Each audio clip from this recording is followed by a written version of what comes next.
When asked to confess, you said you like long, beautiful legs. Jiang was a college freshman who unexpectedly awakened a system. Please confess to a member of the opposite sex within 30 seconds, or you will die instantly upon mission failure. With no other choice, Jiang confessed to An Rou, the class beauty, in front of the entire class. Jiang, An Rou, I like you. Can we go out? An Rou, what do you like about me? Jiang, oh, your legs are very fair. An Rou smirked coldly. Har. The whole class erupted.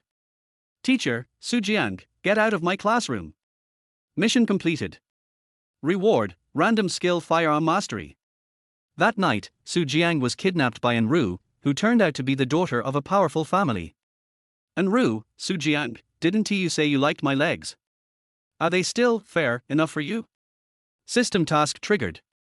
Please answer this question truthfully according to your own feelings. Jiang. Fair. Bodyguard, astonished, bro, you've got guts. Chapter 1, A Public Confession. Jiangju City, Jiangju University. In a certain classroom. At the front of the room, teacher Jiang was fully absorbed in explaining a complex geometry problem. Chalk danced in his hand, writing a series of complex, unintelligible formulas and symbols on the blackboard like a strange code. Below, the students were dozing off, lost in their dreams. Among them, Jiang's deskmate, Wang Xiang, was particularly engrossed in sleep, his head lightly resting on the desk, eyes shut, a slight, satisfied smile on his face. Hum hum hum. A faint snore escaped from Wang Xiang's nose. Jiang was speechless, almost ready to smack his deskmate awake. He thought, okay, teacher Jiang's lecture is boring, falling asleep is understandable. But snoring is a bit much, don't you think?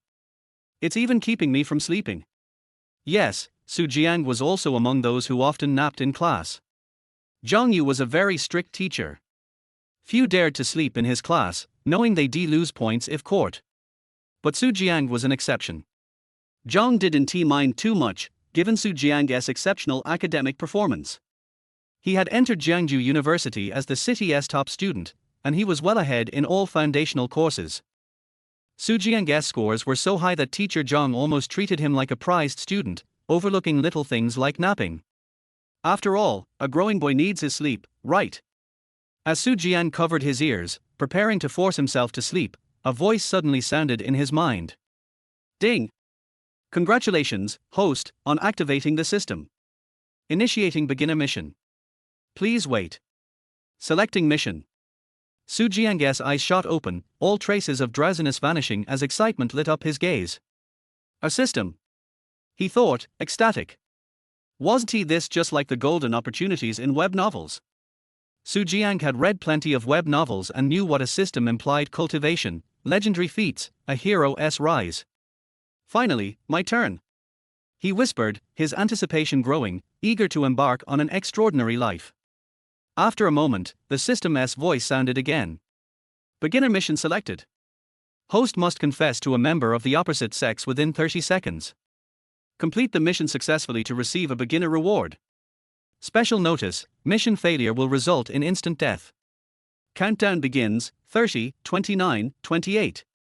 What was going on? A beginner mission like this, was it serious? No time to worry about that now. The countdown was ticking away in his mind like a death sentence. Half the time had passed by the time Jiang reacted. Clang! Jiang shot to his feet, looking around for a target. His sudden movement caught the attention of the entire class. His deskmate, Wang Xiang, groggily opened his eyes. Jiang, what are you doing? Teacher Jiang was a bit annoyed at the interruption but softened when he saw it was Jiang. This is the top student, he reminded himself, calming down. Patience. Be kind. Forcing a gentle smile, he asked, Jiang, are you feeling unwell? But before he could finish, Jiang strode up to the front row and faced a girl with a serious expression. 9, 8, 7, 6. An Rou, I like you. Will you be my girlfriend? The moment Jiang finished, the entire classroom froze. Congratulations, host, for completing the beginner mission. You will receive your reward shortly. But Jiang barely registered the system's voice in his mind, as everyone's attention was now on him and An Rou. An Rou, slightly surprised, asked, "What do you like about me?" Caught off guard, Jiang stammered. He hadn't expected to answer questions, he just wanted to complete the mission. His gaze involuntarily drifted downward. I like that your legs are very fair." How was he supposed to know what he liked? He had chosen An Rou precisely because she was the least likely to accept his confession. Jiang was quite popular, after all, good-looking and top of his class. Many girls found him attractive, but he didn't want anyone to take his confession seriously. An Rou, the class beauty with a high status and a rumored disinterest in boys, seemed the safest choice for rejection. Plus, her legs really were fair, a detail he'd noticed whenever she wore skirts or shorts. Jiang's words left the entire class stunned, and then the murmurs started. Jiang is the real deal. No wonder he ignores all the other girls he likes. An Rou confessing in front of everyone. He has got guts. Look at teacher Jiang's face. Indeed, Jiang's expression had darkened considerably. He glared at Jiang, fury radiating from his face. "Jiang, get out of my classroom!" he roared, his voice thundering through the room, leaving everyone silent. Jiang jumped at the sudden outburst, and then, like a chastised child, he lowered his head and hurried out of the classroom. As he left, he heard Jiang shout, "Self-study session." Bang! The door slammed shut, leaving the class buzzing with excitement, everyone chattering about Jiang's bold move. That was crazy. Jiang really went all out. Definitely big news. It spread through the entire school. Will An Rou accept him? I think she might be interested. Who knows? She's always so aloof. An Rou, however, seemed unfazed by the noise. She turned her head slightly, looking out the window. The sunlight cast a glow over her flawless face, and a faint smile appeared on her lips. "Fair legs, huh?" she murmured, amusement in her voice. "Well, tonight, we'll see if these legs are just fair or if they can kick." Chapter 2, at this point, just go to sleep. Smack! A crisp slap on the desk echoed through the silent office. "Jiang, are you out of your mind? Do you think you can do whatever you want just because your grades are good?" In the office, Mr. Jiang was trembling with anger, pointing a finger at Jiang with a look of utter disappointment. Previously, Jiang might occasionally nod off in class, which Mr. Jiang would let slide. But today's incident was different. It was disrespectful to the teacher, and, on a larger scale, it defied school rules and set a bad example. If this reached the school administration, it would be hard to explain, and he felt a profound sense of helplessness. Jiang stood before him with his head down, obedient as a chick. "Mr. Jiang, let me explain." "What did you call me?" I mean, Mr. Jiang." Jiang mentally slapped himself, realizing he had almost let slip his usual casual way of addressing him. There's actually a reason behind this, or the reason is. Jiang's brain raced, trying to think of an excuse. He couldn't possibly mention the system, could he? Unable to come up with a convincing lie, he finally gave in and bit the bullet. "The reason is I want to date someone." Huh? Mr. Jiang was dumbfounded. "So, after all that stalling, this is what you came up with? Like I didn't already know that after your big public confession in class." Phew. Mr. Jiang took a deep breath, inhaling and exhaling slowly to calm himself. He reminded himself, don't lose your temper. Getting upset isn't worth it. He's just a student who made a mistake, and it's my job to guide him. Jiang watched Mr. Jiang's deep breaths, his eyes filled with anxiety and uncertainty as he tentatively asked, "You don't believe me?" But the question nearly threw Mr. Jiang into another fit of anger. "I don't believe you? More like I don't dare to believe you." "Listen, Jiang, I understand that it's normal for young men your age to experience a little romantic flutter," he said with a sigh. "But to confess in front of the entire class, did you even consider me? Did you even consider the school rules?" He paused, then continued, "You're in your freshman year, your academic performance is crucial to your future career." And then he started with his usual lecture to pile the pressure on. "Teacher, my grades are fine," Jiang calmly responded. "And as for An Rou, she scored second in the mock exam," Jiang answered plainly. Mr. Jiang was momentarily speechless. Damn, both of them have such good grades. Jiang's high scores were a result of relentless studying, finishing all of his freshman courses ahead of time to make things easier. Both he and An Rou were almost guaranteed to win the highest scholarship for their exams, and Jiang's talent in math made him a prime candidate for competitions, with many teachers hoping to sponsor him. Anyway, go apologize to An Rou, write me a 3,000-word reflection, and I'll be calling your parents about this. Hearing the punishment, Jiang nodded in agreement, relieved. Just as he expected, the school wouldn't penalize him harshly. After all, he entered Jiangju University as the top scorer in the city. As long as he didn't make any serious mistakes, the school administration would likely turn a blind eye. Get out, get out. Mr. Jiang waved him off. Just seeing Jiang was giving him a headache, and he needed a moment to compose himself. Jiang obediently left the office and returned to the classroom. Ignoring the curious stares, he went straight to An Rou, bowing deeply. An Rou, I'm sorry. I acted impulsively, so please just pretend it never happened. An Rou's beautiful eyes blinked, and she gave him a slight smile. It's okay, Jiang. Anyway, you're dead meat tonight. Feeling a weight lift off his shoulders at her forgiveness, Jiang felt a bit relieved. Now all he had to deal with was that 3,000-word reflection. As for Mr. Jiang's threat to call his parents, he wasn't worried. Knowing his parents, they'd probably ask if the girl had accepted his confession.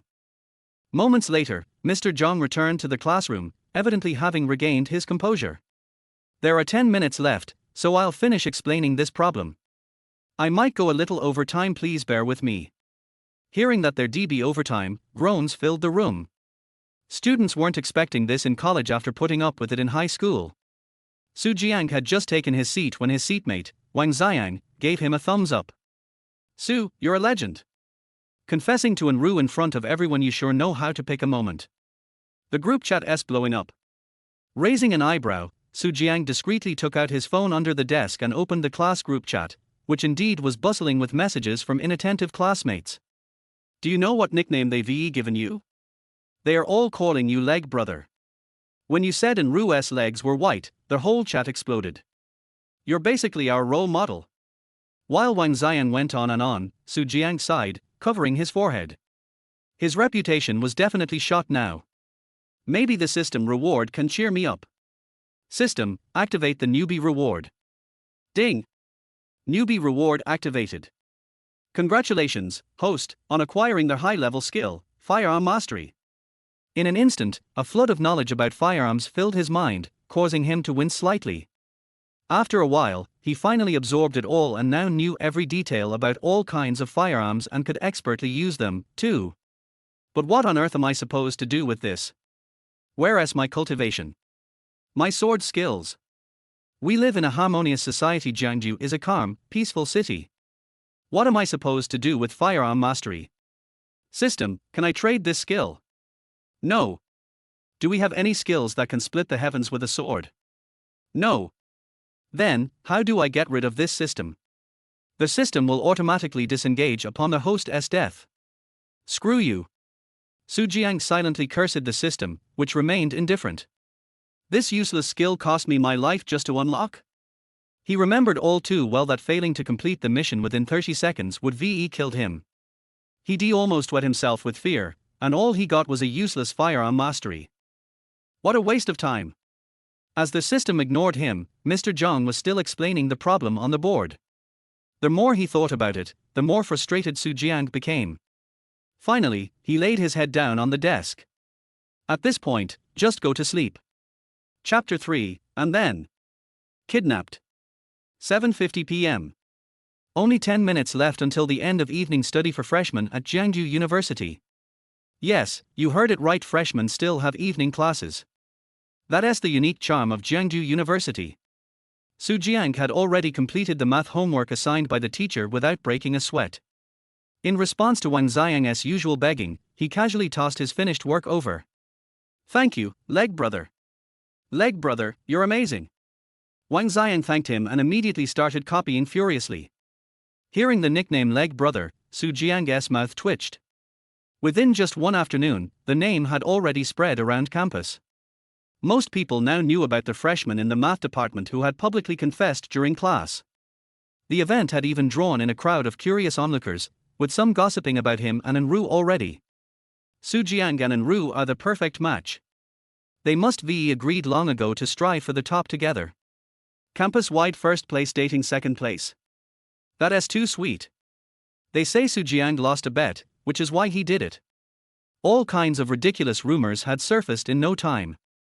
Jiang was already used to the wild rumors that spread like autumn leaves. Accuracy wasn't the point, only that the news spread quickly. Still, he felt a bit guilty about the trouble and impact this might have caused An Rou. I should probably find a time to treat her to dinner and apologize, Jiang thought. But first, he had another crucial matter to attend to, one that involved his very survival. He pulled out his phone, opened an online shopping app, found a vendor, filtered for price, and contacted customer service. Jiang, how much would it cost to write a 3,000-word self-reflection essay? Customer service, hi there. May I ask what the topic of the self-reflection is? Jiang, it's about confessing to a girl in front of the teacher during class. Customer service, that LL be 50 yuan, delivered within Jiangsu City by tomorrow. Jiang raised an eyebrow and turned to Wang Xiang. I'll give you $10 to write me a 3,000-word self-reflection. $10? Are you kidding? Wang Xiang replied without looking up, still copying away. At least 30. 15. 20. Deal. Jiang immediately transferred 20 yuan to Wang Xiang. Customer service, hello. If you're okay with it, you can place an order now. Jiang, oh, sorry, I was just checking the price. Sorry for the trouble. Are you kidding me? Jiang closed the app just as it struck 8 o'clock. Class dismissed. You can all go now. As the bell signaling the end of evening study rang, the teacher dismissed the students, who quickly packed up and prepared to leave. Jiang was the first out of the classroom, his backpack slung over one shoulder. He lived off campus, renting a place on his own. His parents were back in their hometown. They weren't wealthy but comfortably middle class, so he enjoyed a decent life. What Jiang didn't know was that as he stepped out, An Rou watched his retreating figure with a glint of expectation in her eyes. Oh, so sleepy. Jiang yawned, strolling along the street, his steps lazy and his expression half awake. The quality of his naps during class hadn't been ideal today. In fact, even when he did sleep well, he always looked half awake. It was just his normal state. He was still pondering why the system hadn't given any updates. No matter how much he called out to it, the system remained unresponsive. It seemed the system only reacted when it issued a task, otherwise, he couldn't interact with it. Of course, maybe it was still responsive before he cursed it out the last time, which might have caused this silent treatment. But seriously, it wasn't entirely his fault, was it? If it weren't for the fact that he still remembered all that firearms knowledge, he'd wonder if he'd just dreamed it all up. Just then, his vision darkened, and something was quickly pulled over his head. Startled, Jiang felt multiple strong hands seizing him, expertly tying him up before hoisting him onto a shoulder with immense strength. Jiang instantly realized he was being kidnapped. MMPF. What are you doing? This is Jiangsu, a peaceful and lawful city. He struggled. You'd better think about the consequences. It's not too late to back off. I can pretend I never saw you. Whop. A heavy slap landed on his rear, making him yelp in pain. Damn, this kid talks too much. Cut the crap. Let us get him to the young miss. From Jiang's limited view, he could see two burly men dressed in black suits hauling him into a car, which then sped off with a single, aggressive rev of the engine. Jiang felt utterly defeated. He was completely restrained, unable to move. It was over. His kidneys were as good as gone. And they'd probably take his corneas too. Hey, can we negotiate? Maybe just take one kidney. And, can we use anesthetic? I'm kind of afraid of pain. Does this kid actually think we're selling his kidneys? He's acting way too casual for someone being kidnapped. Just focus. Let us see what the young miss wants with him. We're here. Jiang felt the car stop, and the men roughly hauled him out, leading him through several turns. Clunk. They tossed him onto the ground. Dizzy, Jiang caught a faint whiff of a familiar fragrance, and suddenly, the bag over his head was removed. Blinking, he tried to clear his vision. When his sight focused, he was greeted by a familiar yet strikingly beautiful face, one he had definitely imprinted in his memory today. An An Rou. Right now, An Rou was staring down at him with an amused smile. But to Jiang, that smile carried a hint of danger.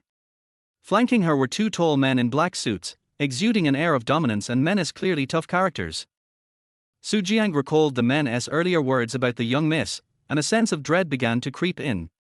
With a playful smirk, An Rou leaned down, lifting Jiang's chin with a slender finger, her face drawing close as she spoke in a soft, teasing voice.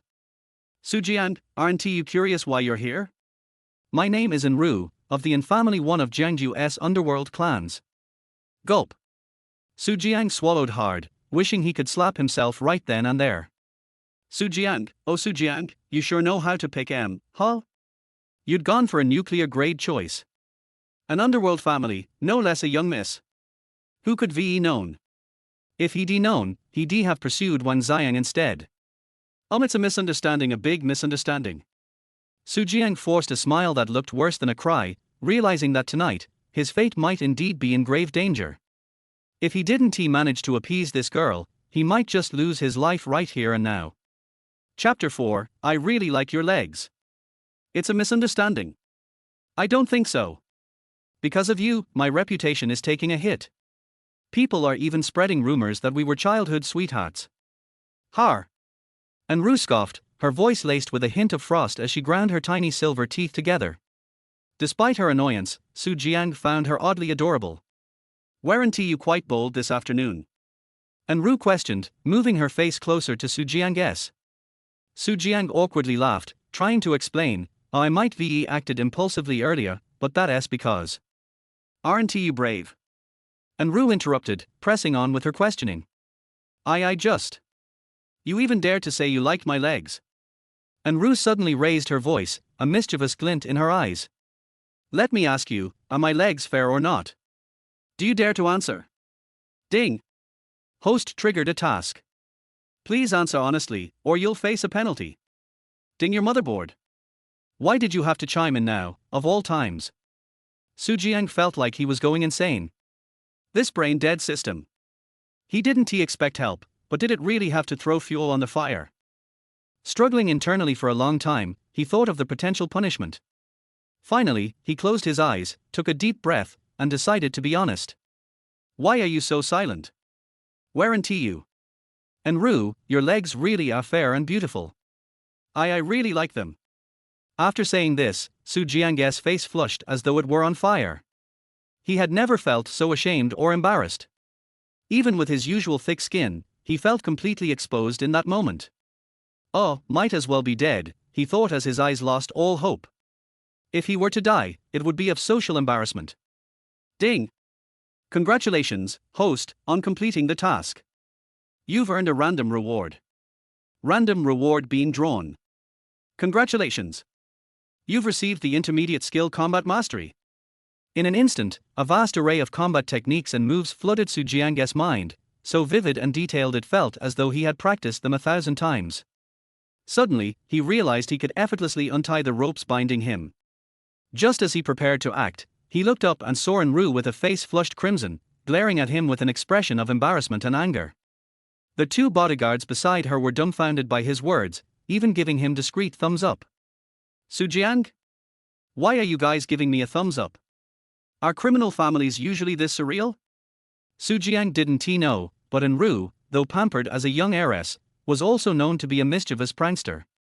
Nobody in the family dared to mess with her, as it would lead to endless minor paybacks that were impossible to defend against. Even the family head and young master found her exasperating yet indulged her antics. With Jiang's words, the bodyguards could only think, poor guy, best of luck. Initially, An Rou had only intended to bring him here to give him a scare, to teach him some fear. But now, after what he said. Oh, he was doomed. You shameless, perverted idiot. An Ru's face was red with rage, her voice shaking as she pointed at him. It was the first time in her life anyone had been so blunt about her legs, leaving her humiliated and furious. While Jiang felt embarrassed, An Rou felt even more so. Fortunately, they were alone here. If he'd said that in class during his confession, she would have died on the spot. Die, you pervert! An Rou shouted, lifting her leg to kick him, pouring all her frustration into it. However, Su Jiang had already untied the ropes binding him and easily dodged her attack. An Rou hadn't expected him to move freely. Her kick, full of indignation and force, missed, leaving her unbalanced and wobbling. Whoa, help! Missin, be careful! The two bodyguards, assuming Su Jiang was still tied up and unable to move, hadn't been paying close attention. When they saw him free and dodging her attack, they were both stunned and reacted too late. To their horror, An Rou was about to fall onto a sharp pair of scissors lying on the floor. If she fell onto them, the consequences would be unimaginable. An Rou, realizing the danger, panicked. Her eyes widened in terror as she felt herself falling, the scissors looming closer. In desperation, she closed her eyes, bracing for pain. Wham! A second passed, but instead of pain, she felt herself in a warm, soft embrace. She could smell a faint mix of smoke and laundry detergent, causing her to wiggle her nose and inhale a bit more. Slowly opening her eyes, she found herself looking into Su Jiang's somewhat exasperated gaze. "Are you all right?" he asked, his voice filled with concern. His large hand supported her waist, keeping her steady. An Rou blinked, dazed as she looked up at him. Her cheeks flushed as she murmured, Thank you. What quick reflexes. That move was so fast, I couldn't even see it. Impressive. Seeing her safe, the two bodyguards sighed in relief, though their shock only deepened. They replayed what they just witnessed, Su Jiang freeing himself, dodging An Rou's kick, then quickly moving to catch her in a gentle embrace, all in under 2 seconds. Though trained fighters themselves, they knew they couldn't have matched Su Jiang's speed and precision. They both came to the same conclusion. This young man is something else. Su Jiang, however, wasn't paying them any mind. His heart was racing, his focus entirely on the delicate figure in his arms. He held her gently, captivated by her fragrance and warmth. Staring into her soulful eyes, he swallowed nervously. He'd never even held a girl's hand before. The sudden intimacy left him flustered, yet strangely content. So this is what a hug feels like. No wonder his friend Wang Xiang was always in a relationship. The exhilarating feeling was intoxicating. They stared at each other for several seconds, neither saying a word. Ahem, missin, are you all right? The bodyguards couldn't bear to watch anymore, sensing where things were going. As experienced adults, they could tell the atmosphere was off. With An Rou in her teen years, this situation could easily get out of hand, so they decided to intervene. Huh? Oh, I'm fine. An Rou quickly snapped back to reality, stepping away from Su Jiang, though she seemed slightly reluctant. Fine, I'll let you off this time since you saved me. Go on, leave. She said, her gaze darting around as she avoided his eyes. Su Jiang blinked, unmoving. Kid, don't be a fool. She's letting you go. What, you want to marry up the social ladder? The bodyguard frowned. Was the kid actually trying to stay? An Rou's blush deepened. Could it be he wants to spend more time with me? No, I'm not refusing, Su Jiang replied with a sigh. But you guys brought me here. I have no clue where I am, so how am I supposed to leave? I don't even know the way out. Oh, both An Rou and the bodyguards realized they'd forgotten that. Chapter 5, The Infamily, and Mingjie. Meanwhile, in the depths of a luxurious club in Jiangju City. The lighting was dim and mysterious, and a tense atmosphere lingered in the air. Click, click. The subtle sound of a lighter echoed sharply in the silent space. On the sofa sat a handsome man, dressed in a black overcoat that exuded luxury and a fine sheen. His deep gaze was enough to make anyone's heart race. Behind him stood a row of black-suited guards, all wearing sunglasses, expressionless, and with perfect posture. In front of the man knelt a middle-aged man whose clothes were stained with blood, his face still showing signs of a recent beating. He trembled as he begged in a broken voice, Master An, please show mercy and spare me. I really didn't mean to leak any information about the operation. I didn't know the Lin family would take the chance to make a move against us, Master An. The man's voice was shaky, his tone muffled due to a missing tooth. His eyes were filled with terror, as if the man before him was a monster. Click. And Mingjie continued playing with the lighter in his hand, looking at the man with a cold, detached gaze. Old Shen, you've been with the An family for years. I want to believe you, too. Fine, let us say you really did let the information slip unintentionally. But we lost more than 20 brothers this time. How do we make up for that? What do I tell their families? If it hadn't been for Lee Cai spotting something off, I might have fallen into the Lin family's trap myself. So tell me, how do we settle this? And Mingjia's voice wasn't loud or soft, but it cut like a sharp sword, pushing old Chen to the edge, piercing straight to his core. Every word was like a hammer pounding on old Chen's heart, making it impossible for him to avoid or resist. A clear, crisp sound echoed as a knife gleaming with cold light was thrown in front of old Chen. And Mingjia's gaze was as icy as frost, without a hint of warmth as he stared silently at old Chen. Old Chen stared at the knife, took a deep breath, and finally closed his eyes as if resigned to his fate. Master An, please, for the years I've served the An family with loyalty, spare my family. This is my fault, and I'll make amends with my life. With those words, he picked up the knife with trembling hands, prepared to slash it across his neck. However, just as the blade was about to touch his skin, a figure appeared beside him, gripping his hand tightly. Lee Cai. Brother Cai? Old Chen recognized him, the top enforcer of the An family, Lee Cai. Rumors said his martial arts were unmatched, even versed in traditional combat techniques, making him a significant asset to the An family. The An family owed much of its power and influence to Lee Cai's contributions. But why was he stopping me from committing suicide? It's all right, old Chen. And Mingjie stood up, a slight smile on his face. We just wanted to see if you truly betrayed the An family. I looked into the information leak. It turns out the Lin family was meticulous. It was impossible to guard against. But we still needed to test you, and from what I can see, you're still loyal to the An family, so there is no reason for you to die. The An family never harms its own. Hearing this, old Shen was overcome with emotion. The An family was still the family he knew. Among the three major families in Jiangju City, only the An family stayed true to its values of loyalty and honor. Once you join the An family, you're family. The An family will never turn its weapons on its own. This slogan was part of the An family's founding principles and has been its guiding foundation since. Unlike other families, the An family had a harmonious, united bond among its members. Old Chen, go to the hospital and get treated. Sorry, I might have been a bit too harsh. And Mingjie walked over to him, kneeling to help him up. Old Chen's eyes filled with tears as he replied with a choked voice, "It's fine, Master An. I understand this was my mistake, and it caused trouble for the family." An information leak would typically mean complete annihilation for any family involved. But in the An family, he was allowed to live. After old Chen left, and Mingjie turned around and efficiently instructed those present to begin clearing the scene. The blood on the floor and scattered items were picked up, wiped away, restoring the room to its original pristine condition. Lee Cai quietly approached An Mingjie's side, lighting a cigarette.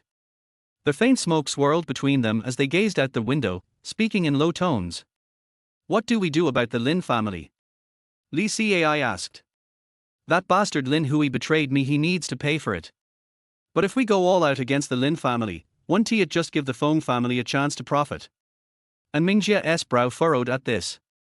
The three families of Jiangju are An family, the Lin family, and the Feng family are all currently peripheral families. Only our An family and the Feng family have a real chance of advancing to the top. The Lin family doesn't have the foundation. It's not worth fighting with them. And Mingjie rested his hand on the windowsill, tapping lightly as if in thought. After a while, he finally spoke. So, 1 month from now, when the three families compete for a chance at the top, we'll get our revenge then. For now, let us lie low. I'll consult my father and see what he thinks. In the meantime, clean up our area. Make sure there aren't any small pests from the Lin or Feng families left around. Lee Cai nodded. Cleaning up was something he was very familiar with. Just then, his phone rang, and An Mingjie frowned. Who would call his private line at this hour? He took out the phone and glanced at it. His expression changed instantly, and he quickly answered. Hello? Mr. Jiang? Yes, I'm An Ru's brother, An Mingjie. Did something happen to my little sister at school? What? An Mingjie's eyes widened. His sister had been publicly confessed to in front of the entire class. Who was the reckless punk? A murderous look filled An Mingjie's eyes. All right, Mr. Jiang, I understand. I'll handle it. Thank you for letting me know and for looking out for her. After hanging up, and Mingjie's demeanor grew even colder. Lee, put the cleanup on hold and find someone for me. Who? A kid named Su Jiang, my sister's classmate. Alive or dead? Keep him alive, but barely. Bring him to me. Got it. Lee Cai agreed, finding a mere student was a simple task for someone of his skills. Chapter 6, I could never like him. Come on, if you're going to kidnap someone, why bring me out to the middle of nowhere? And that hood you used on me, when was it last washed? It stinks. In the back seat, Su Jiang was rambling on. An Rou, sitting beside him, helplessly covered her ears. The two bodyguards in the front, who were supposed to maintain a serious demeanor, were now visibly annoyed. I swear, I want to knock this guy out. Just bear with it. The young lady doesn't want us laying a hand on him. You don't think the young lady actually likes him, do you? Shut your mouth. Are you crazy to even suggest that? One of the bodyguards stole a glance in the rearview mirror, fearing An Rou might have overheard them. But she was still angrily covering her ears, too absorbed to notice. He sighed in relief. If she had heard, they'd be in serious trouble later. Hey, you don't need to rush. No need to run red lights. Su Jiang continued his list of grievances. And by the way, can we stop by the street market? I want to pick up some grilled cold noodles. I've been putting it off, and since you're driving me anyway. Shut up. An Rou shouted, finally reaching her limit. How could someone be so incessantly chatty? She sat right there beside him, yet all he could think about was grilled cold noodles. If he kept this up, she might end up roasting him. What she didn't realize was that Su Jiang wasn't ignoring her, he was actually avoiding looking at her altogether. The slightly suggestive moment they'd shared earlier was still fresh in his mind, his heartbeat hadn't yet settled down. Rambling on was his way of calming his nerves. From now on, no talking, no directing the drivers, and definitely no grilled cold noodles. An Rou warned, gritting her teeth. She looked as if she'd bite him if he dared argue. Shrinking back, Su Jiang fell silent. Miss, we're approaching the street market. Should we stop? Asked the bodyguard, clueless. Absolutely not. An Rou felt her blood pressure rising. Did her family have to hire such dim-witted bodyguards? From the car, Su Jiang looked wistfully out the window as the noodle stand disappeared into the distance. Grilled cold noodles, I guess it just wasn't meant to be. After a while, the car arrived at Su Jiang's neighborhood. Su Jiang, where exactly is your place? The bodyguard glanced back to find no response. Confused, he turned around, only to find Su Jiang blinking innocently, looking at An Rou. An Rou suddenly remembered that she had told him not to speak earlier. Fine, you can answer this question. She huffed, stepping on his foot with a burst of irritation. Why was he so slow-witted? Not only a hooligan but also a clueless fool. Hiss. Su Jiang winced, feeling the sharp pain of her stomping. She had no mercy at all. Just let me off here, it's only a 2-minute walk, he replied, relieved to escape the car. As he stepped out, he couldn't help but thank her. Thanks for the ride, missin'. I'll treat you to dinner sometime. He closed the door and swiftly walked away. An Rou stood with arms folded, watching his retreating figure, briefly entranced. He's pretty tall and kind of my type. Quickly shaking off her thoughts, she patted her head. What was she thinking? There's no way she'd actually like that shameless scoundrel. The entire way home, her mind buzzed with nonsense. By the time she arrived, she hadn't even noticed the journey. Entering the living room, she immediately sensed the warmth of home. Her brother, An Mingjie, wearing comfortable home clothes, was busy in the kitchen preparing dinner. Hearing her footsteps, he looked over with a gentle smile. You're back? He asked, dinner's nearly ready. An Rou nodded, rushing up to her room. She flopped onto her bed, sinking into the soft mattress. But all she could think about was Su Jiang's helpless expression, his face vividly etched in her mind. Her frustration built, and an unfamiliar emotion stirred within her. Oh! Idiot! Scoundrel! Jerk! She grabbed a cute bunny pillow, pounding it as if it were him. Downstairs, the warmth in An Mingjie's face faded as he listened to the bodyguard's report on the day's events while preparing dinner. Then we took Su Jiang back, as the young lady instructed, they concluded. An Mingjie, despite not officially taking over the family, was already seen as its true leader. He paused, then said, "So, you're telling me that an ordinary student not only escaped your ropes but also displayed reaction speed and agility you couldn't match?" The bodyguards, though embarrassed, nodded in agreement. "Interesting," he murmured, "seems like he means no real harm to An Rou. Still there is always a chance he is somehow connected to the Lin or Feng family. Though, based on what you've told me, he appears to be an average student, with no special background besides decent grades." And Mingjie mulled it over as he continued cooking. Initially, he intended for Li Cai to deal with this student, but that approach now seemed inappropriate. Su Jiang's unusual behavior warranted further scrutiny. Plus, he worried that his sister might already be developing feelings for Su Jiang, which made things even more complicated. "An Rou, dinner's ready," he called. In a moment, An Rou, now wearing pink pajamas, descended the stairs, taking a seat at the table and waiting for An Mingjie to serve the meal. "Have you two eaten? If not, join us," he offered the bodyguards. They politely declined, quickly retreating. They knew better than to join An Mingjie for a meal unless asked directly. Chapter 7: Su Jiang's Life Creed.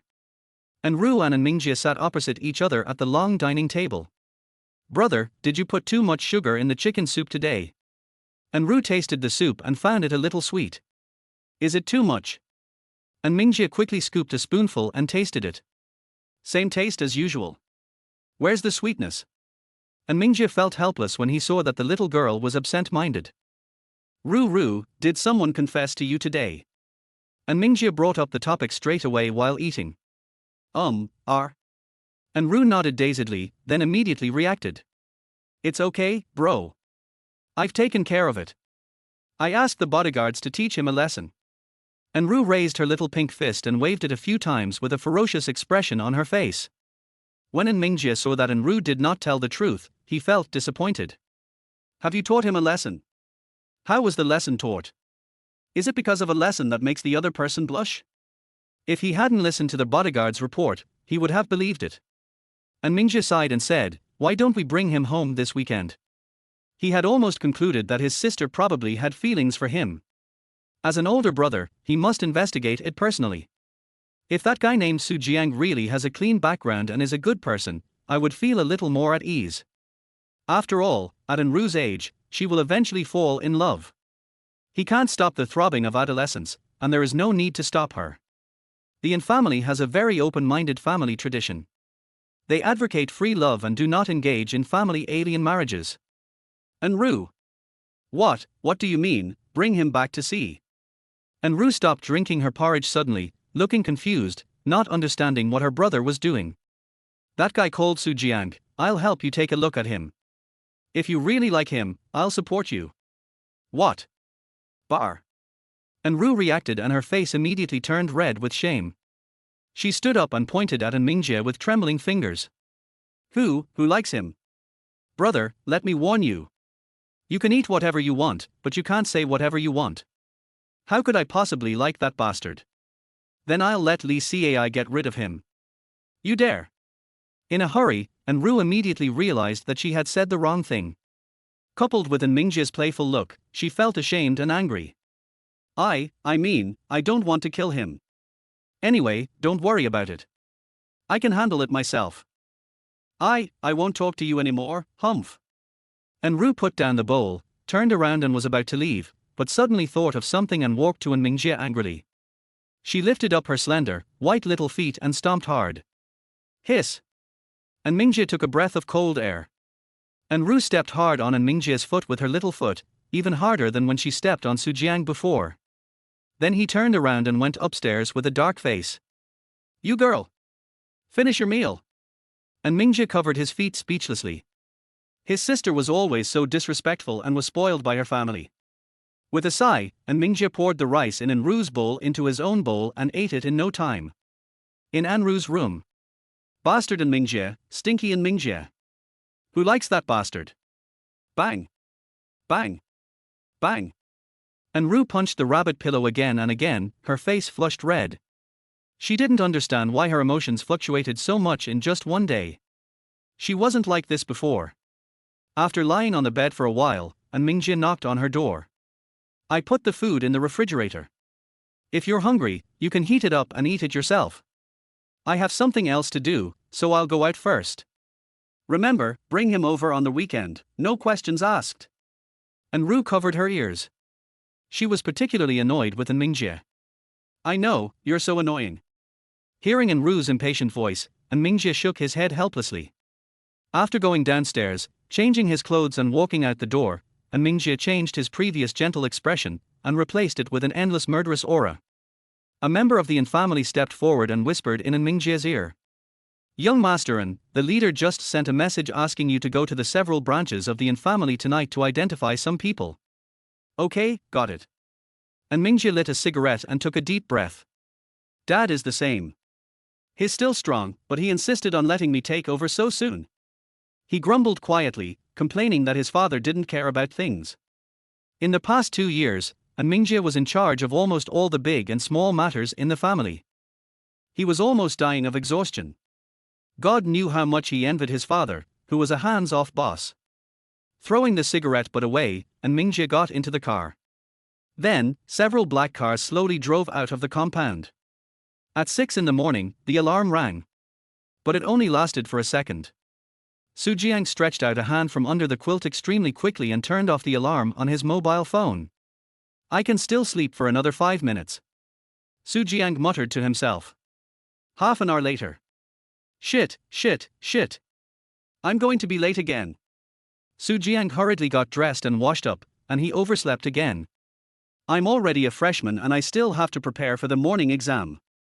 Who said that everything will be easy after entering college? This is pure fucking bullshit. I was brushing my teeth when I was suddenly stunned. Is this me? Jiang looked at himself in the mirror blankly. His face had changed slightly, but not much. His figure had become more well-proportioned and his whole temperament had become more charming. Is this the benefit of mastering combat? Jiang reacted immediately. He didn't expect that in addition to fighting skills, he also strengthened his muscles a little. No, it's too late to appreciate it. I'm going to be late. Normally, it was no big deal if Jiang was late, and old Jiang would just turn a blind eye to it. But he had just pissed off Lao Zhang yesterday, and if he was late again today, he would probably get criticized again. Carrying his school bag, Jiang ran at lightning speed.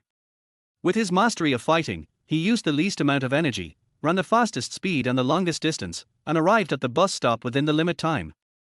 Phew. Fortunately, I have combat mastery. It seems I can sleep 10 minutes longer in the future. After getting on the bus, Jiang breathed a sigh of relief. Judging from the time, Bao couldn't be late. It is even possible that he will arrive earlier than Wang Xiang's grandson. After taking a short nap in the car, Jiang got off at his stop. Don't ask why you should sleep in the car. Anyone who has read books will understand. Boss, 2-3 fresh buns, thank you. After buying breakfast, Jiang walked slowly towards the school. Passing by an alley entrance, Jiang glanced casually and several figures caught his attention. A few yellow-haired young men, wearing ragged clothes with graffiti on them, looking like gangsters, were surrounding a thin student, apparently collecting protection money. TSK, the world is going downhill. Such a heartbreaking thing could happen in my warm and harmonious Jiangsu city. Jiang sighed softly, shook his head, took a bite of the bun, and harshly criticized the behavior of the yellow-haired guys. Then, pretend you didn't see it and keep walking forward. Never meddle in other people's business. This is Jiang's life creed. Ding! The host has triggered the mission. Please save this classmate and teach them a severe lesson. Complete the task and you will be rewarded, and fail and you will be punished. Jiang was stunned, and then slowly took a step back. He walked resolutely into the alley. Being brave and righteous is also Jiang's life creed. Chapter 8. Do you think gangsters have no bottom line? Hurry up, stop dawdling. Your dawdling is really irritating. The yellow-haired young man in the lead had a mocking smile on his face. He tilted his head, tightly grasped the collar of the man with glasses, and his eyes were full of ferocity. Why are you so hesitant about collecting the protection fee? Didn't you pay it readily 2 days ago? What, do you want to default on your payment today? There was a hint of contempt in the yellow-haired young man's voice. I really can't afford the money. The man with glasses' lips trembled, his voice was almost inaudible, and his eyes were full of fear. I've given you all this month's living expenses. Hearing this, Huang Mao sneered, "That's your business, I only care about money." After that, he loosened his collar and took a step back. Several of his men understood what he meant and immediately surrounded him, ready to teach him a lesson. Seeing that the other party's fists and kicks were about to hit him, the man with glasses closed his eyes in despair. "Well, sorry to bother you." A lazy and helpless voice came, attracting the attention of several people and stopping what they were doing. Huang Mao frowned and turned his head towards the sound, just in time to see a handsome pretty boy eating a bun and walking towards him casually. While eating a bun, Jiang said, "If you hit him, I'll be in trouble. If they throw a punch and the system determines that it has failed to save the person, then it will be the end of them. Boy, do you want to do something brave and righteous?" The yellow-haired man grinned, revealing a cruel smile. "I like good young people like you who claim to be righteous. It feels so good to bully people." Hearing this, Jiang nodded nonchalantly, finished the last bite of his bun, and looked around but couldn't find a trash can. "After thinking about it, I just threw the plastic bag away. His qualities exist only within the range of sight. Hurry up, I'm going to be late for class." After saying that, he raised his middle finger towards the yellow-haired guy. This action completely angered Huang Mao. He must kill this pretty boy today. Come on. In an instant, several thugs rushed forward and pounced on Jiang viciously, punching and kicking him. However, in Jiang's eyes, their movements were like slow motion stretched by time. Every floor was clearly visible, and every attack seemed so clumsy and weak. "It's really rough." Jiang sneered, his voice revealing disdain and contempt. "He has proficient fighting skills, so he can easily deal with the rough moves of these street thugs." Jiang quickly got into a standard boxing stance, his body swaying from side to side, agile and nimble, his punches fierce and each punch accurately hit the vital points. "Oh! Fuck, my waist! Don't hit me in the face, bro!" Before long, these thugs were knocked to the ground one by Jiang, groaning in pain, unable to get up again. Amidst the wailing, Jiang slowly walked towards the yellow-haired man. "You, don't come over here." Seeing this, Huang Mao knew that he had met a tough guy today. He took out a knife from his pocket and pointed it at Jiang. "I advise you to put the knife back. If you're collecting protection money, at most you'll be locked up for a few days to educate them. But if you resort to knife tactics, the nature of the matter is completely different." Jiang didn't care. He walked to the man with glasses, helped him up, and pointed at the yellow-haired man and asked, "How much did they charge you for protection?" 800. The man with glasses was still a little afraid, and his voice was as thin as a mosquito's hum. "What? 5,000? Jiang shouted in an exaggerated manner, which made the man with glasses stunned. "No, not 5,000, 8. Are you still human?" Jiang interrupted him and turned to look at the yellow-haired man angrily. "He's just a student, and you actually took 5,000 yuan from him as protection money. Don't you hooligans have any bottom line?" The yellow-haired man blinked, and countless question marks appeared above his head. 5,000? When did I charge him 5,000 yuan? How can a poor student like him afford to rob me of 5,000 yuan a month? Then he realized that Jiang was taking this opportunity to rob him. Huang Mao looked at Jiang's face, and 1,000 horses were running through his heart. Damn, this pretty boy looks harmless, but why is he so evil inside? Huang Mao took a deep breath and stared at Jiang. "If you don't have 5,000, I can give you 1,000 at most." Snap. "Oh!" Jiang immediately gave a flying kick, knocking the yellow-haired man to the ground, and the knife also flew out. "What do you mean give me 1,000? You stole $5,000 from someone else. You say that as if I robbed you."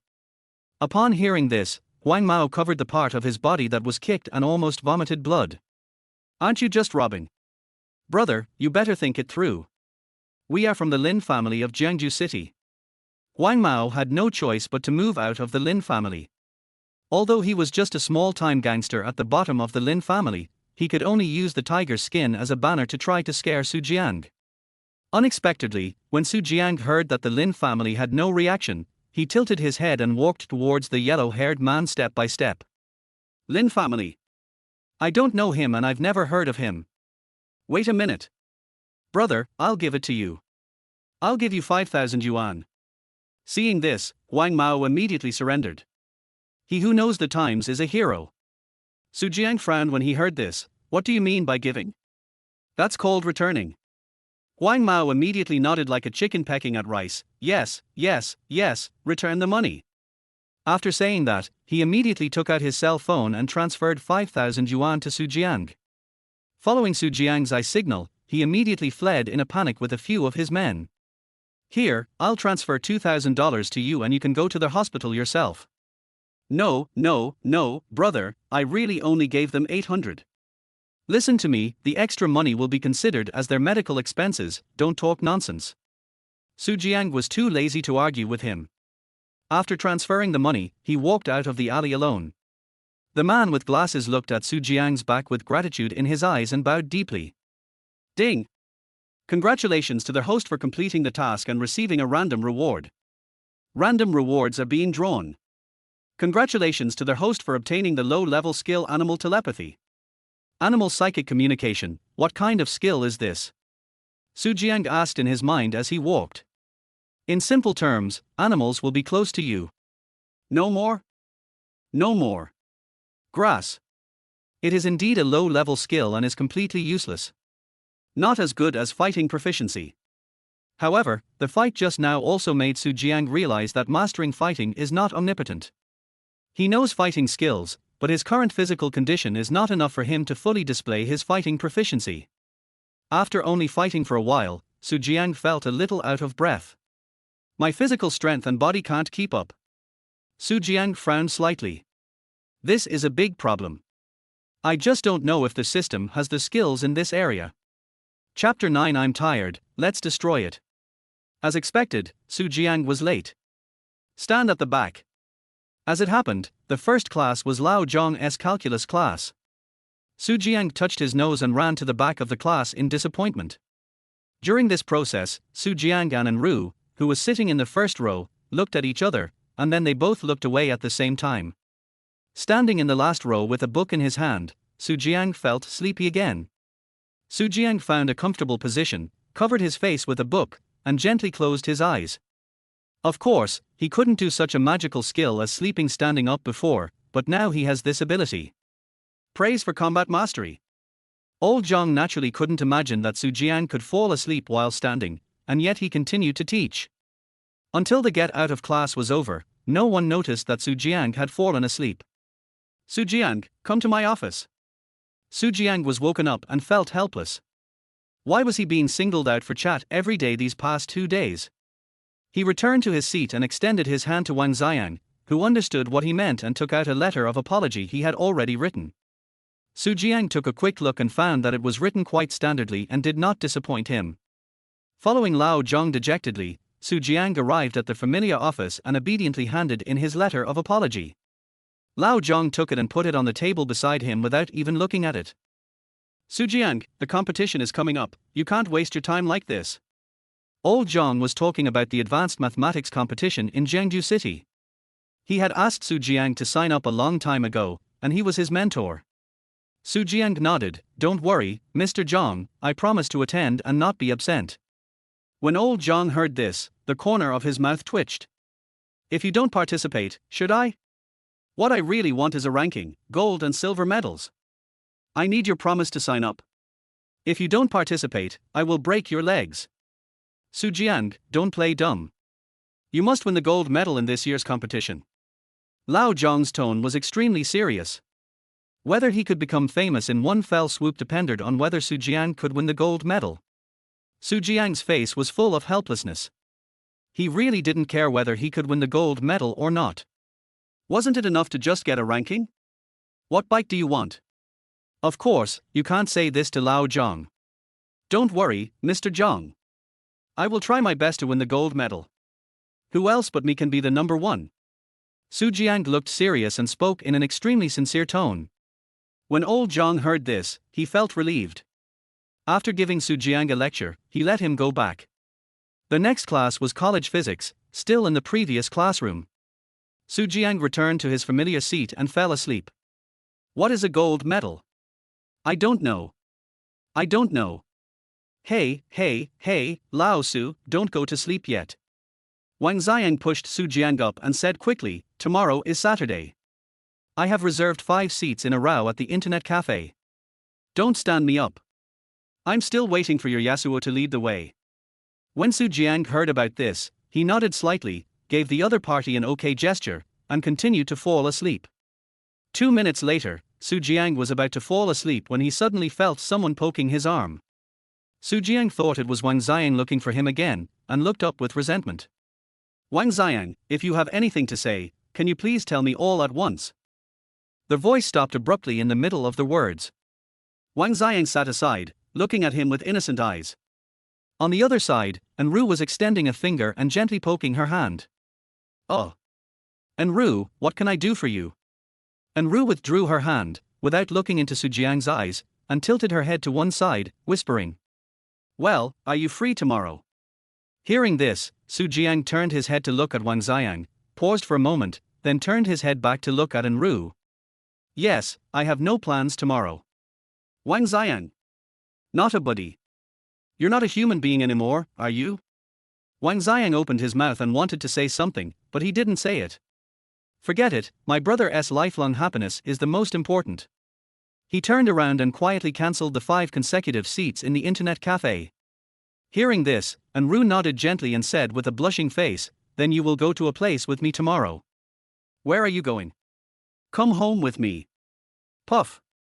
Before Su Jiang could say anything, Wang Xiang, who was drinking water, spat a mouthful of water onto the ground. Then he turned his head and looked at Su Jiang in shock. "Not a buddy. Are you guys progressing a bit too fast? I just confessed my feelings yesterday and now I'm meeting your parents tomorrow?" I secretly gave Su Jiang a thumbs up. Fortunately, it was time for the get out of class to end and all the friends around me had gone out for some fresh air. Otherwise, this news would be another bombshell. When Su Jiang saw Wang Xiang's thumbs up, the corners of his mouth twitched. "Brother, you only see that she wants me to go home with her, you don't know what the situation is at her home. The Sopranos, bro." Su Jiang regretted it instantly. Well, I suddenly remembered that I seemed to have made an appointment with Wang Xiang for something tomorrow, right, Wang Xiang? Brother, help." Hearing this, An Rou looked at Wang Xiang with her beautiful eyes, somewhat questioning. Wang Xiang shook his head decisively when he saw this. "Lao Su, I have something to do tomorrow, let's make an appointment another day." "Fuck you, Trojan Prince Yang." At this moment, Su Jiang wished he could strangle this bastard to death. "That's good. Wait for my news tomorrow and I'll pick you up." Hearing this, An Rou smiled at Su Jiang and then returned to her seat. She didn't want to take Su Jiang home either, but her brother sent her a message today with a stern tone, asking her to bring Su Jiang to him tomorrow. An Rou was definitely not afraid of her brother. She was just afraid that she would go against her brother's wishes and make him sad. She is definitely not afraid of her brother. "Wang Xiang, I'm going to kill you." "Why?" "I'm helping you, bro, what a great opportunity." "Opportunity, you know it can kill people. It's not that exaggerated. It's just meeting the parents. An Rou is really nice and a perfect match for you." Su Jiang lowered his head in despair, feeling hopeless. Being brothers with a fool like Wang Xiang was the greatest misfortune in his life. "Forget it, I'll find a chance to stand An Rou up tomorrow. He really doesn't dare to go to the mafia. Even if one is proficient in fighting, facing a huge family force is no different from seeking death. Okay, that's it. Tomorrow I'll tell An Rou that I have something urgent to do and I'll stay away." Su Jiang was already thinking about what excuse he should use to fool An Rou. Ding! The host has triggered the mission. Please abide by the agreement with An Rou and keep your word. Complete the task and you will be rewarded, and fail and you will be punished. Su Jiang. Tired, destroy it. Whoever wants this rubbish system can do so. Su Jiang suspected that this system existed solely to kill the host. Chapter 10, Grilled Cold Noodles Incident. I finished my last class in the afternoon exhausted. Since it was Friday, Jiangnan University was very humane and did not have an evening self-study class today. Su Jiang was still the first person to walk out of the classroom. Even if he sits in the back seat. "Su Jiang, wait a minute." Hearing their voice, Su Jiang looked back and saw An Rou walking towards him quickly with her calves. "If you stand me up tomorrow, you're dead." The two walked side by side, and An Rou threatened viciously. Many people cast curious glances at the two of them. The rumors about Su Jiang's confession yesterday were still spreading in full swing. Now, the rumored male and female protagonists are walking side by side on the campus, which immediately caused a lot of discussion. Of course, Su Jiang was also aware of this phenomenon and sighed helplessly. "Don't worry, my mission standing you up is the same as seeking death. It's good that you know." An Rou pouted with some pride, and Su Jiang laughed when he saw this. "I really don't understand why some people used to say that An Rou has a cold personality. This is clearly a tsundere young lady. Why on earth do you want me to go to your house?" "I don't know either, but my brother wants to see you." "Your brother? Do you like grilled cold noodles?" "Why are you asking that? It's not good to come empty-handed on my first visit." "If he likes grilled cold noodles, I'll bring him some tomorrow." "No." An Rou didn't understand what Su Jiang was thinking. Who would bring grilled cold noodles as a gift when visiting someone's home? "Okay, then I won't buy his share. You are not allowed to eat it yourself." "Har." Su Jiang turned his head and looked at An Rou with a puzzled look on his face. "Do you have to mind my eating a bowl of cold noodles?" An Rou was almost mad. She started to get annoyed whenever she heard about grilled cold noodles since yesterday. "I'm such a beautiful lady, but in your eyes, I'm not as important as cold noodles." Snort. Before they knew it, they had arrived at an intersection where a black car was parked with a man in a suit standing beside it. "Miss, Brother Su." Su Jiang recognized that the man was one of the two bodyguards from yesterday. "Well, how about giving me a ride?" An Rou opened the car door and paused when she was about to get in. "My house is in the opposite direction to yours, how can it be on the same route? I got out of school early today, so I went to Zhongjia Street to buy some cold noodles." An Rou took a deep breath, slowly walked in front of Su Jiang, raised her little head, and looked at Su Jiang with a smile. "Then, lift your foot and stomp hard." Hiss. Su Jiang gasped when he was stepped on, and a big question mark appeared in his head. Why does this girl like to step on people so much? The key point is, what right does she have to step on me? If she doesn't want to take it, then don't take it. Why does she step on others? Snap. Drive, go home. Yes, miss. An Rou got into the car angrily and slammed the door shut, not giving Su Jiang a chance to speak. Grilled cold noodles, grilled cold noodles. You are such a fool, you only know how to eat grilled cold noodles. Seeing this, the bodyguard sat in front with his head down and dared not speak. Ever since Su Jiang appeared, An Rou's mood became more and more irritable. However, this also diverted An Rou's attention very well. In the past, whenever An Rou had some free time, she would try to have some fun with the members of the An family, making many of them miserable. It's different now. All of An Rou's attention, all of her resentment, and all of her dissatisfaction now had a place to vent. That's Su Jiang. This also indirectly liberated many people in the An family and freed them from the clutches of this little witch. Su Jiang stepped on the accelerator, covered his foot, and watched An Rou drive away in the car. When the car turned a corner and disappeared from Su Jiang's sight, Su Jiang raised his middle finger fiercely in that direction. Without a car, Su Jiang had no choice but to walk. It wasn't far anyway, only about 10 minutes, so Su Jiang could still afford to walk. As he was walking, his cell phone rang. Su Jiang took out his phone from his pocket and looked at the caller ID. It was his father calling. Su Jiang answered the phone while walking. "Son, is school over?" "What? You are really good, kid. I couldn't believe it when your teacher called me yesterday. You confessed your feelings in front of the whole class. You are just like me back then." Su Jiang stroked his forehead, feeling speechless. Is Lao Zhang really going to sue the parents? How about it, did the girl agree? Dad, that was just a misunderstanding. Never mind whether it's a misunderstanding or not, did they agree? I don't think so, right? Su Jiang recalled that An Rou didn't seem to give a clear response, but it should be a rejection, right? What do you mean by should? If it is, it is. If it is not, it is not.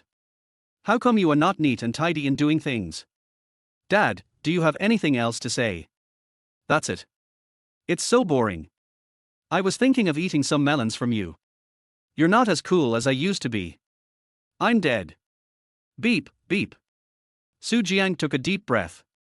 He thought that among his peers, he was already living a fresh and unworldly life. Unexpectedly, even though the disciple surpasses the master, he still cannot defeat the master in the end. But now that things have come to this, let us eat first. Boss, a serving of Supreme Big Mac grilled cold noodles. Okay. Jiang was swiping his phone expressionlessly, waiting for his boss to make him some cold noodles. Boss, give me one too, the same as his. Okay, wait a moment. At this time, a man appeared beside Jiang and also ordered a bowl of grilled cold noodles. Jiang glanced at the man and didn't care. The next second, the man approached Jiang, with a corner of his clothes pressing against Jiang's back, and whispered. Don't move. There's a gun pointed at you. If you move, it might go off accidentally. Jiang frowned, took a deep breath, and calmed himself down quickly. Being proficient in firearms, he could feel at this moment that the man was not lying and he was really holding a gun against him. Who are you? An family. Or Lin family. Guessed it? My name is Li Cai, and I'm from the An family. But I'm curious, why did you guess the Lin family? We just beat up the Lin family this morning. That makes sense. The two of them were talking like this, and the cold noodles boss didn't notice anything wrong and continued to make cold noodles for both of them at the same time. There are so many people here, do you dare to shoot? You can try. Jiang shut up immediately. He didn't dare to try. You two, your grilled cold noodles are ready. Give them both to him, he will pay. Li Cai looked at the boss with a smile, and signaled with his eyes to give both servings of cold noodles to Jiang. Grass. While paying, Jiang cursed in his heart, you, the Underworld family, can't even afford the money for some cold noodles. It must be Li, I'll make a note of this. Chapter 11. You don't dare to kill me. There's a bar on the right corner ahead. Go in and go straight to the second floor. I know you are good at fighting, but I hope you believe that I am also very good at fighting. Besides, the gun is loaded and there are real bullets in it. You don't have to doubt it. Jiang was walking in front carrying 2 servings of cold noodles. Li Cai stuck close to Jiang's back and gave him instructions. However, the two of them walked very slowly, causing passers-by to look at them strangely. Yes, it's here, go in. Jiang listened to Li Cai's instructions and looked up. Mian Yi is the name of the bar. I opened the door and a waiter came towards me. I'm sorry sir, it's not business hours yet, Brother Li. The waiter was obviously also a member of the An family and recognized Li Cai at a glance. It's okay, just do your thing, I'll take him to the second floor. Okay, Brother Li. Under the coercion of Li Cai, Jiang went up the stairs step by step. The second room from the left in front, go in. Jiang did as he was told and opened the door. The room was simple, with a table and 2 sofas. Sit down. Li Cai gently pushed Jiang, then sat on the sofa first, took out the pistol from his arms openly, and pointed it at Jiang without any scruples. Jiang put the grilled cold noodles on the table, walked to the sofa opposite Li Cai, sat down, and stared at the black muzzle of the gun with an expressionless face. Only at this moment did he begin to look at Li Cai seriously. He has a sharp-faced face and dark skin, probably caused by years of exposure to the sun. He has neat short hair and bright eyes. Jiang's first instinct was that Li Cai must have been a soldier, and for quite some time. You don't seem afraid at all. Li Cai couldn't help but feel curious when he saw Jiang looking at him. If a normal person encounters this situation, he may not be scared to death, but at least he will tremble with fear all over, not to mention that Jiang is just a student. But Jiang was unusually calm from beginning to end, which made Li Cai somewhat curious about this young man. Why are you afraid? You can't shoot.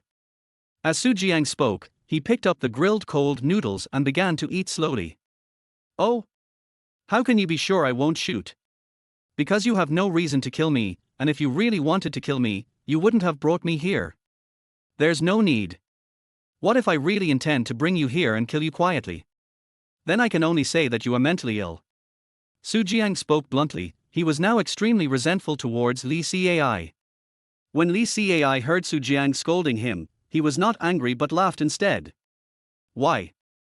First, I am the top student in my school and have a chance of winning a gold medal.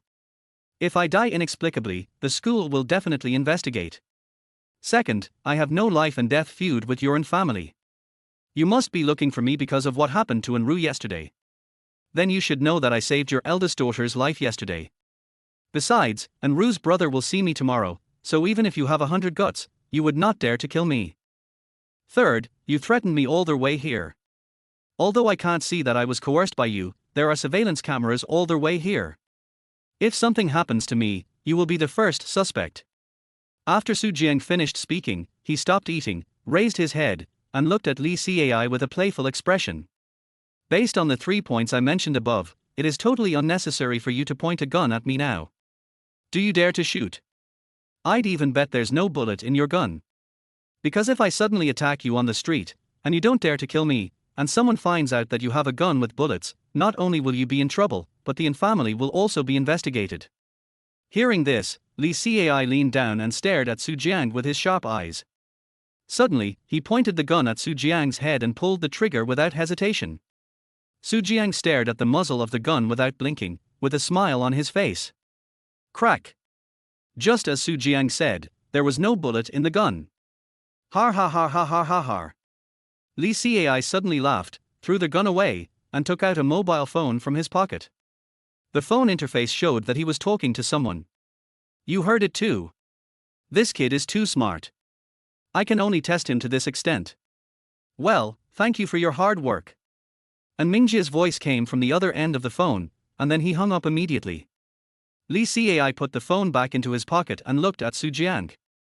He no longer had the deadpan expression he had before, but instead had an appreciative smile on his face. Originally, according to An Mingjia's statement yesterday, he was going to beat this guy half to death and take him back, but because of the report from bodyguard An Rou, An Mingjia changed his mind. He asked Li Cai to come ahead and try out Jiang to see what this young man was like and whether he was really as special as the bodyguard said. Not bad, kid. You're so smart at such a young age. No wonder you can control An Rou's temper. Jiang gave him a professional smile in return. After taking the last bite, he casually took a tissue from the side and wiped his mouth. So, can I go now? No, it's a rare opportunity, let's chat. I watched An Rou grow up, so I am half her brother. Alas. An Rou and I are truly innocent. Jiang was speechless. Why did he feel that he and An Rou were already together? If I had known there would be so much trouble later, I wouldn't he have said that. Just let the system wipe me out. Dog system, it's all your fault. Li Kaike didn't believe it. He heard from An Mingjia yesterday that An Rou was hugging this boy, so how could she be innocent? He and An Mingjia knew what An Rou was like. From childhood to adulthood, she had never even held a boy's hand, let alone hugged a boy. Boy, are you trying to be irresponsible? Li Cai's eyes suddenly became dangerous. He didn't mind teaching this ignorant brat a lesson. He admitted that Jiang was very smart, but having brains alone would not allow him to survive in Jiangju City. Upon hearing this, Jiang immediately started to argue. What do you mean by irresponsible? I just hugged her. Before he could finish his words, Jiang's hair stood on end. He saw Li Cai suddenly attack and pounce on him like a cheater. Chapter 12 Learned Online. Faced with Li Cai's sudden attack, Jiang had no time to hesitate. Relying on the instinctive reaction given by his mastery of fighting, he pushed the ground hard and did a backflip to avoid Li Cai's attack. What a quick response! This was Li Cai's first thought. In his eyes, Jiang's movements were definitely those of a martial artist. Before Li Cai could launch his attack, Jiang jumped up with lightning speed, using the sofa as support, and gave Li Cai a flying kick in the head. He had tolerated Li Cai for a long time. From the moment he asked him to pay for the cold noodles, he became angrier and angrier along the way.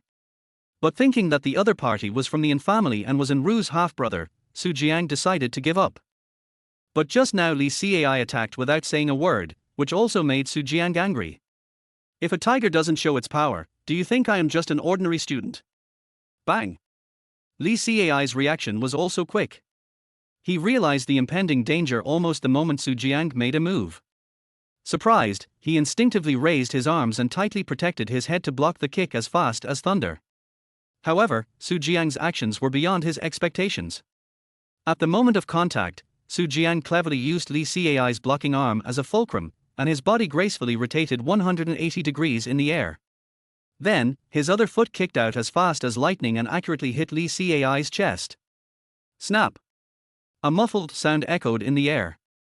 Li Cai's body was kicked backwards by the force of the kick. He rolled on the ground for a while before he could barely stabilize his body. He stood up quickly, his eyes full of shock. As the An family's #1 fighter, he hasn't suffered a loss in a bare-knuckle fight for a long time. However, it was simply unbelievable for him to see that the young man in front of him, who didn't look like he had much muscle, could display such amazing fighting skills in an instant. Who did you learn your fighting skills from? Teach yourself online. What the hell, self-study on the internet, do you take me for a fool? However, the fact that Su Jiang is able to have such skills at his age shows that he has a strong talent for fighting. Su Jiang was helpless. He couldn't tell you that it was given by the system. That sounded even less reliable than self-study on the internet. The technique is good, but unfortunately the power is not enough. Li Cai touched the place where Su Jiang kicked him just now, and it didn't hurt at all. Furthermore, your physical fitness does not match your fighting skills, which limits your performance to a certain extent. No matter how good your skills are, without sufficient strength and endurance to support them, they are nothing but castles in the air and will eventually collapse. There was a hint of regret in Li Cai's tone, as if he saw a rough jade that had not been fully carved. Alright, kicking me is enough to vent your anger, go back now. Li Cai clapped his hands and a satisfied smile appeared on his face. When he heard An Mingjie mention that Su Jiang was good at martial arts, he became curious. After trying it out, he was not disappointed. Su Jiang nodded. He knew that his physical fitness was not good. If he continued to fight like this, he would probably get beaten, so he decided to stop while he was ahead. He picked up Li Cai's grilled cold noodles on the table and walked out. Li Cai? Hey, that's my cold noodles. I paid for it. Su Jiang didn't even turn his head. Your grilled cold noodles. You are dreaming. I paid for it, and you can have a bite. My surname is not Su today. Li Cai heard this and smiled unhappily, but he was not angry. For some reason, Su Jiang's personality and temper were very much to his liking. As soon as Su Jiang opened the door, he saw the waiter running towards him in a hurry. Brother Li, something bad has happened. When the waiter saw Li Cai, he didn't even have time to catch his breath and said quickly, the Lin family is here, it's Lin Hui. What? Why is Lin Hui here? Li Cai frowned when he heard this, and without caring about Su Jiang, he hurried downstairs. Seeing this, Su Jiang smacked his lips and lamented that being a gangster was not easy, but it had nothing to do with him, he was just an ordinary student. On the first floor, a young man sat leisurely on a small round stool next to the bar. He was wearing a well-tailored dark suit, and the glass in his hand was swaying gently. The cocktail was bright in color and had distinct layers, and it was obvious that it had just been carefully mixed. Da. Following the sound of footsteps coming from the stairwell, Li Cai walked down the stairs steadily, and his eyes immediately locked on the young man at the bar. He immediately recognized the man's identity. He was the current head of the Lin family and the only son of the head of the Lin family, Lin Hui. Beside Lin Hui, a man with a stern face and a conspicuous scar on his face stood quietly. He is Lin Hui's personal bodyguard and a ruthless character in the Lin family. People privately call him Scar. Li Cai looked around quickly, and apart from Lin Hui and Scar, he did not see any other members of the Lin family. Just Lin Hui and Scar. Although it was surprising, it was also within reason. Lin Hui had always been bold and reckless, and his style of doing things was unpredictable.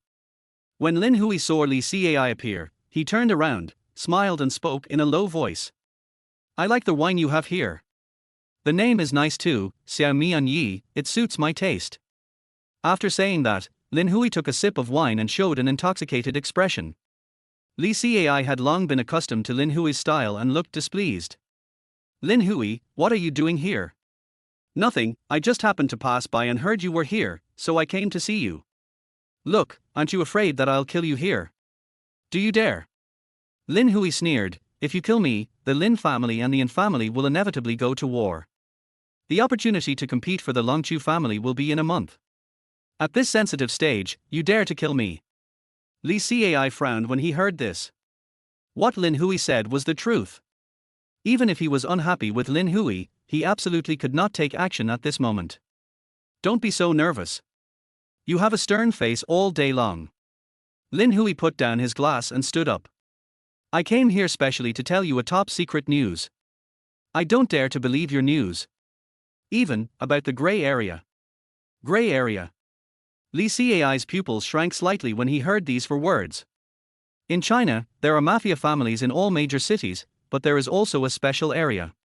They wander between the underworld and the white world, and have deep business dealings with both sides.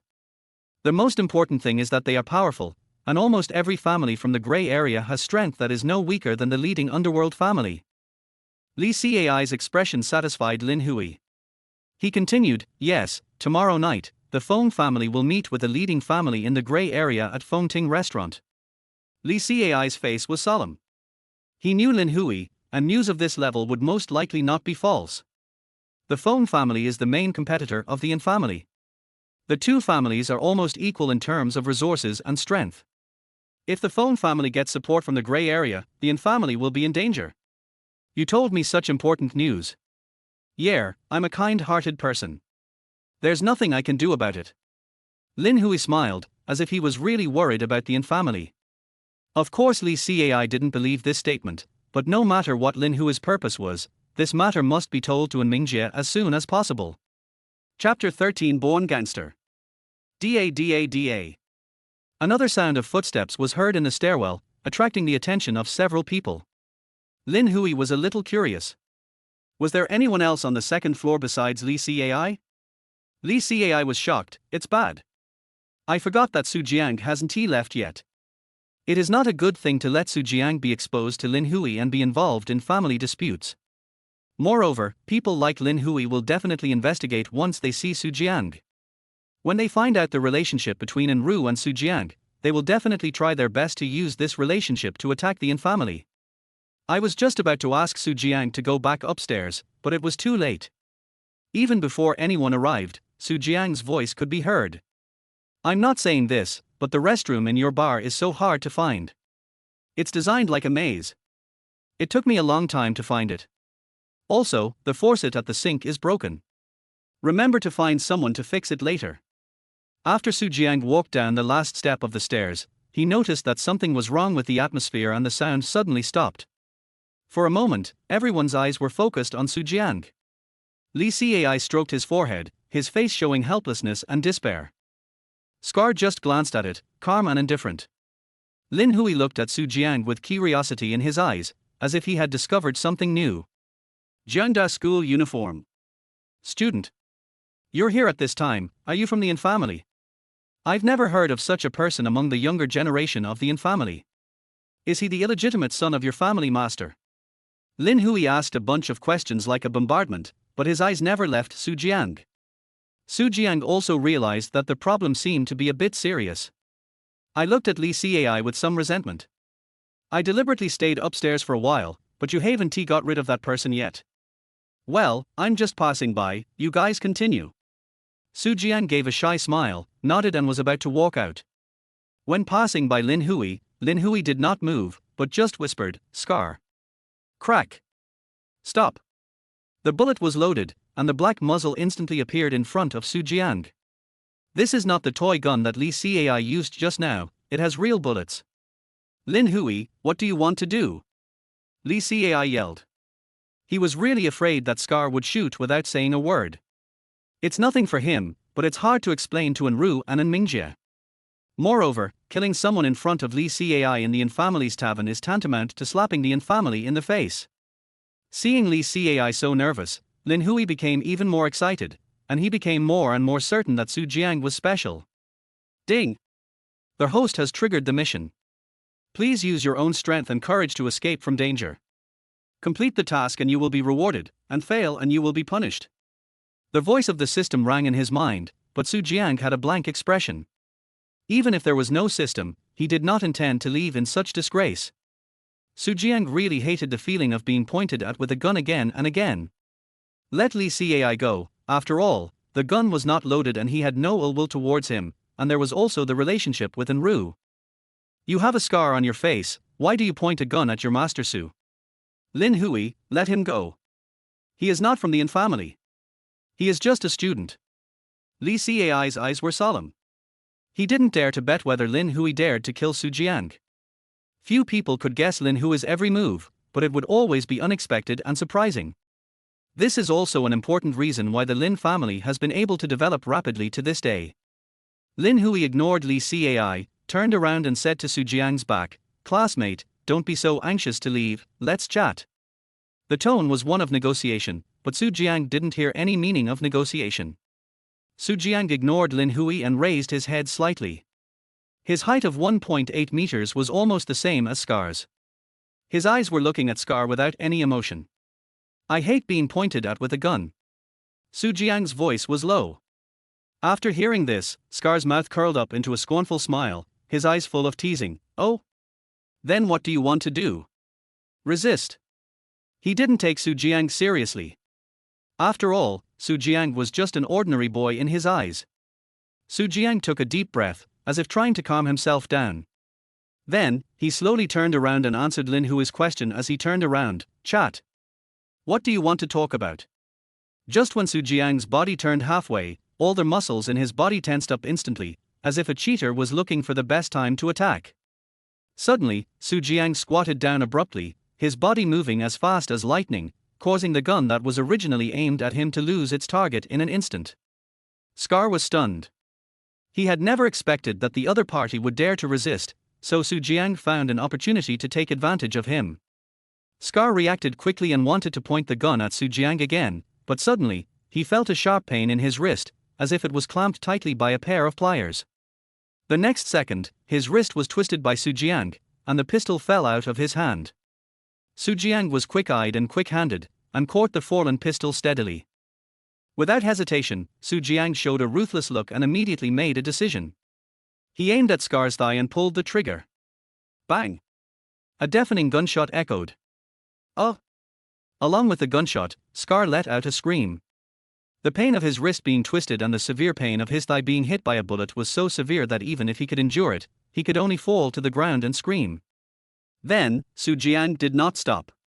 He turned around, pointed the gun at the astonished Lin Hui, and spoke lightly without any emotion.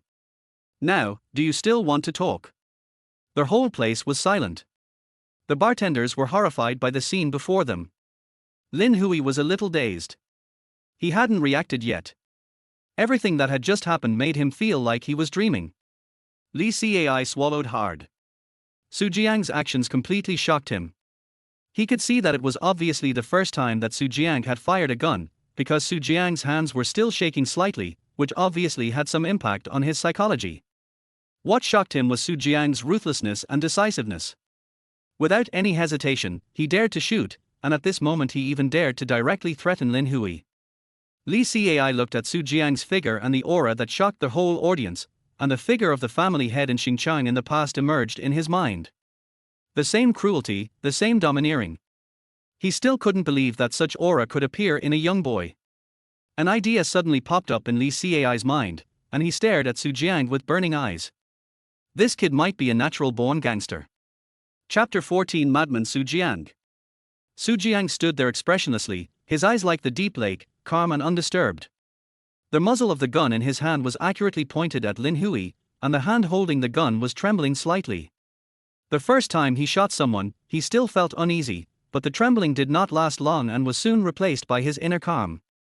Thanks to the advanced skill of firearms proficiency, Su Jiang is not only familiar with the use of pistols, but also has accurate shooting capabilities. As soon as you grip the gun handle, you feel as if you have become one with the gun, and every movement appears natural and smooth. At this time, Lin Hui had recovered from his initial shock. He let out a breath and a scornful smile appeared on the corner of his mouth, as if he didn't care about Su Jiang's threat at all. He said lightly, "You won't shoot. If I die, there will inevitably be a war between the Lin family and the An family." However, before he could finish his words, a crisp gunshot broke the silence in the room. Bang! The bullet flew through the air like lightning, brushed past Lin Hui's ear, and accurately hit the wine bottle behind him. The wine bottle exploded instantly, fragments flew everywhere, and fell to the ground with a crisp sound. Although the shot did not hit Lin Hui, it made his face change drastically. He didn't expect that Su Jiang would actually dare to shoot, and his shooting skills were so accurate. Su Jiang, what does it have to do with me if the Lin family and the An family go to war? Lin Hui? Not a buddy. Are you fucking serious? Lin Hui's face no longer maintained its previous calmness and composure. He turned his head mechanically and looked at Li Cai, who was standing beside him, his eyes full of doubt and confusion. What's going on? Why did he dare to shoot? Isn't he from your An family? Li Cai understood the surprise and doubt in Lin Hui's eyes. He nodded. His face was a little pale, and he was obviously frightened by Su Jiang's shot just now. Lin Hui really couldn't die here. Grass. 1,000 horses were running through Lin Hui's heart. He could still feel the pain of a bullet gnawing at his ear. This feeling made him even more certain that he had just been on the brink of life and death. Classmate, oh no, brother. Lin Hui's voice was nervous. He corrected the address anxiously, trying to narrow the distance between him and Su Jiang. Put down your gun first, and let's talk it over. Lin Hui no longer cared about his own identity. How aloof he was before, how embarrassed he was now. There is no way, when you are under the gun, you have to bow your head. Yes, Su Jiang, calm down first and don't shoot again. Li Cai also spoke hurriedly. He was regretting his decision very much. If he had known that Su Jiang would be so crazy, he would never let Su Jiang and Lin Hui meet. In his opinion, compared with Lin Hui's moodiness, Su Jiang was more like an unpredictable madman. Once his bottom line was touched, he would be subjected to his crazy revenge. Beads of sweat oozed out of Li Cai's forehead. He nervously watched Su Jiang's reaction, fearing that he would pull the trigger again. Su Jiang's eyes were still as cold as ice, and the gun in his hand was still pointed steadily at Lin Hui. Lin Hui's face gradually turned pale. He never thought that he would fall into such a desperate situation. He, a man with a great reputation in the underworld, now had a student pointing a gun at his head and he had no way to deal with it. After a long time, Su Jiang took a deep breath and slowly put down the gun in his hand. After weighing the pros and cons, he decided to let Lin Hui go. Firstly, he didn't want to kill anyone, even if the other party was a gangster. Secondly, he didn't want to get into trouble and face revenge from the Lin family. Crack. Crack. Under the astonished gazes of the people around him, Su Jiang's movements were as skillful as a magician. He quickly removed the magazine of the pistol, and then threw the magazine-less pistol to Lin Hui. The pistol drew an arc in the air and landed accurately at Lin Hui's feet, making a crisp metallic collision sound. I said, my appearance here is just an accident. I have no intention of getting involved in the affairs between your mafia families. Su Jiang paused for a moment and continued, these 2 bullets today are just a reminder. Don't bother me. I won't take the initiative to provoke you. He gently shook the magazine in his hand, and the bullets inside slid out with his movement, falling to the ground one by one with a crisp sound. Until finally, only 1 bullet was left lying quietly in the magazine. Su Jiang stretched out 2 fingers, held the bullet firmly, and then slowly raised it in front of Lin Hui. If you want to take revenge on me later, this bullet will let you see your own brains. Everyone looked at the scene in front of them in shock, totally unable to believe that these were words a student could say. The atmosphere suddenly became tense and depressing, as if even the air had frozen. This is no longer a reminder, but a threat. Su Jiang is threatening Lin Hui and the Lin family, a gangster family in Jiangju City. This kid is really a madman. Li Cai muttered to himself. He didn't know what other words could describe Su Jiang at this moment except madman. In silence, Su Jiang put the bullet into his pocket, pushed the door open without looking back, and the waiters made way for him with fear in their eyes. They all knew that this seemingly ordinary boy in front of them was an absolute ruthless person.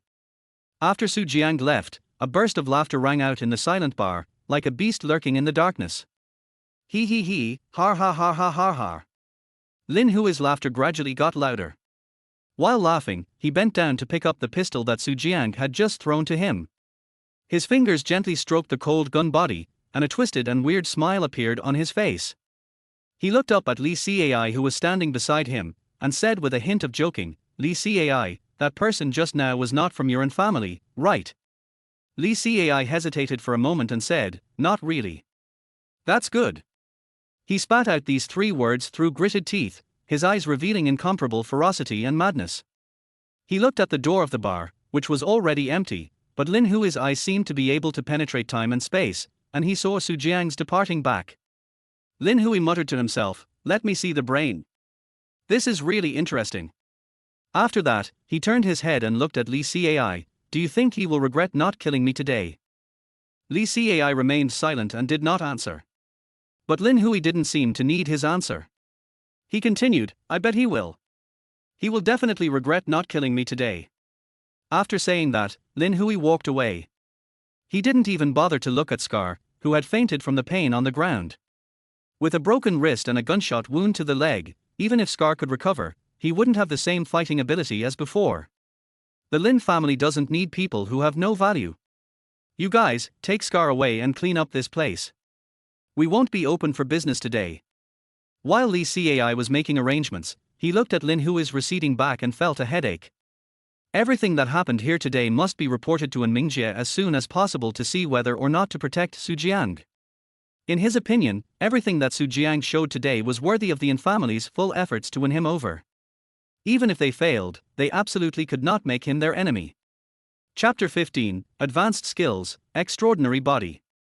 Su Jiang was walking on their way home. It was already completely dark and he felt a little tired. "Since the system appeared, my life has no longer been peaceful, and all kinds of troubles have come one after another."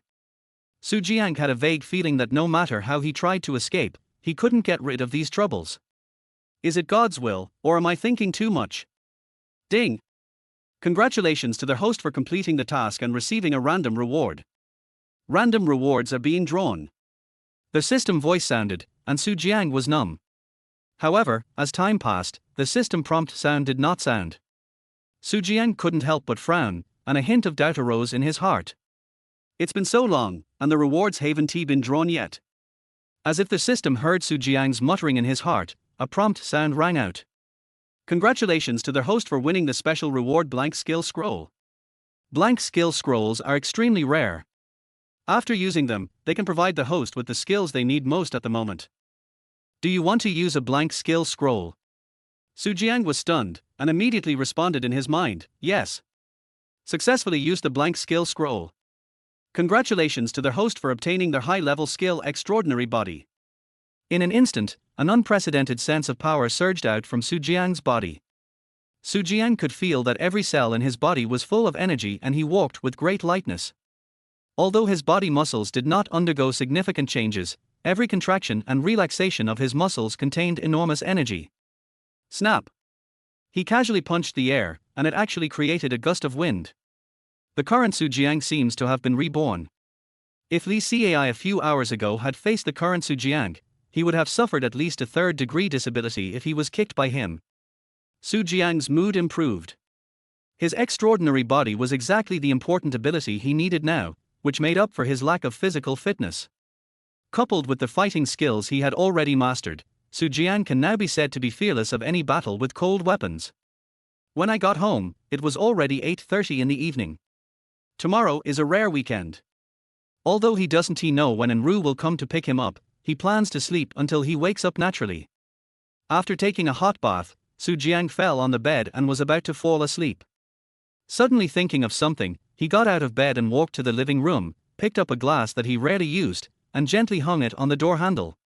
That way, if someone tries to quietly open the door and enter the house, the cup will make a noise when it falls to the ground due to the movement of the door handle.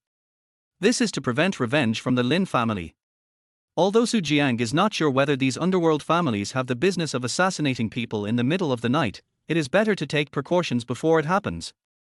After making sure the door was locked, Su Jiang finally fell asleep peacefully. At the same time, at the An family, in An Mingjie's study. An Mingjie was sitting on the sofa in the study, his left leg slightly raised and a slowly burning cigarette between the fingertips of his right hand. In the smoke, his face looked particularly profound, with thought in his eyes. On the other side, Li Cai sat quietly, looking at An Mingjie with a solemn look on his face. This is the situation. I'm afraid Lin Hui won't let it go. Should we protect Su Jiang? Li Cai is inclined to protect Su Jiang. He thinks that if Su Jiang can join the An family, it will greatly enhance the strength of the An family. An Mingjie did not speak, but was in deep thought, because the development of events described by Li Cai was too unbelievable. If it weren't for his relationship with Li Cai for so many years, An Mingjie would have thought that Li Cai was making fun of him. After a long while, An Mingjie knocked on the table and said, "From your point of view, could this Su Jiang be from the Feng family?" Li Cai was stunned when he heard this, and then said, "It shouldn't be possible. He doesn't seem to have any contact with the three major families. We have also checked and his background is very clean." "Clean background? You mean his identity as a student?" An Mingjie chuckled, shook his head, and said, "How can a student make you suffer in a bare-handed fight? A student was able to deal with Scar cleanly and efficiently, and even shoot at Lin Hui to intimidate him. A student who is so proficient in firearms, not only has terrifying shooting accuracy, but also can dismantle a pistol like a magic trick right in front of you." Li Cai listened to An Mingjie's words with sweat on his forehead. He really didn't think deeply about these things. He only saw the specialness of Su Jiang and didn't think carefully about why a student had such ability. Could it be that he is not a student? No, he is indeed a student. An Mingjie stood up, walked to the window, and looked at the night sky. "It's just that we can't treat him as a student. Just like Lin Hui, if you still treat him as a student, today's Scar will be tomorrow's Njia." Li Cai nodded in agreement. The reason why Scar and Lin Hui behaved like that today was because they did not take Su Jiang seriously from the beginning. "Don't worry about Su Jiang's matter. I'll talk to him tomorrow. What matters now is the meeting between the Feng family and the Grey Zone family." An Mingjie walked through the soft light of the study and slowly came to an antique wooden table. A chessboard was quietly placed on the table. He picked up a black piece from the chess box and held it gently in his hand. "Yes, they are going to meet with the leading family in the Grey area tomorrow night. What should we do?" Li Cai's face showed obvious anxiety. He knew very well how important this meeting was to the An family. Any slight mistake could affect the fate of the entire family. "Relax, don't be so nervous." An Mingjie's voice was like a spring breeze, without a trace of panic. "It is impossible for the leading family in the Grey area to join forces with the Feng family." "Why?" Li Cai asked puzzledly. An Mingjie smiled slightly and gently placed the black piece in his hand onto the chessboard, making a crisp sound. He raised his head and looked at Li Cai with deep eyes, because the Feng family does not have that ability. Throughout the ages, whenever there is a coalition, there must be a mutual benefit.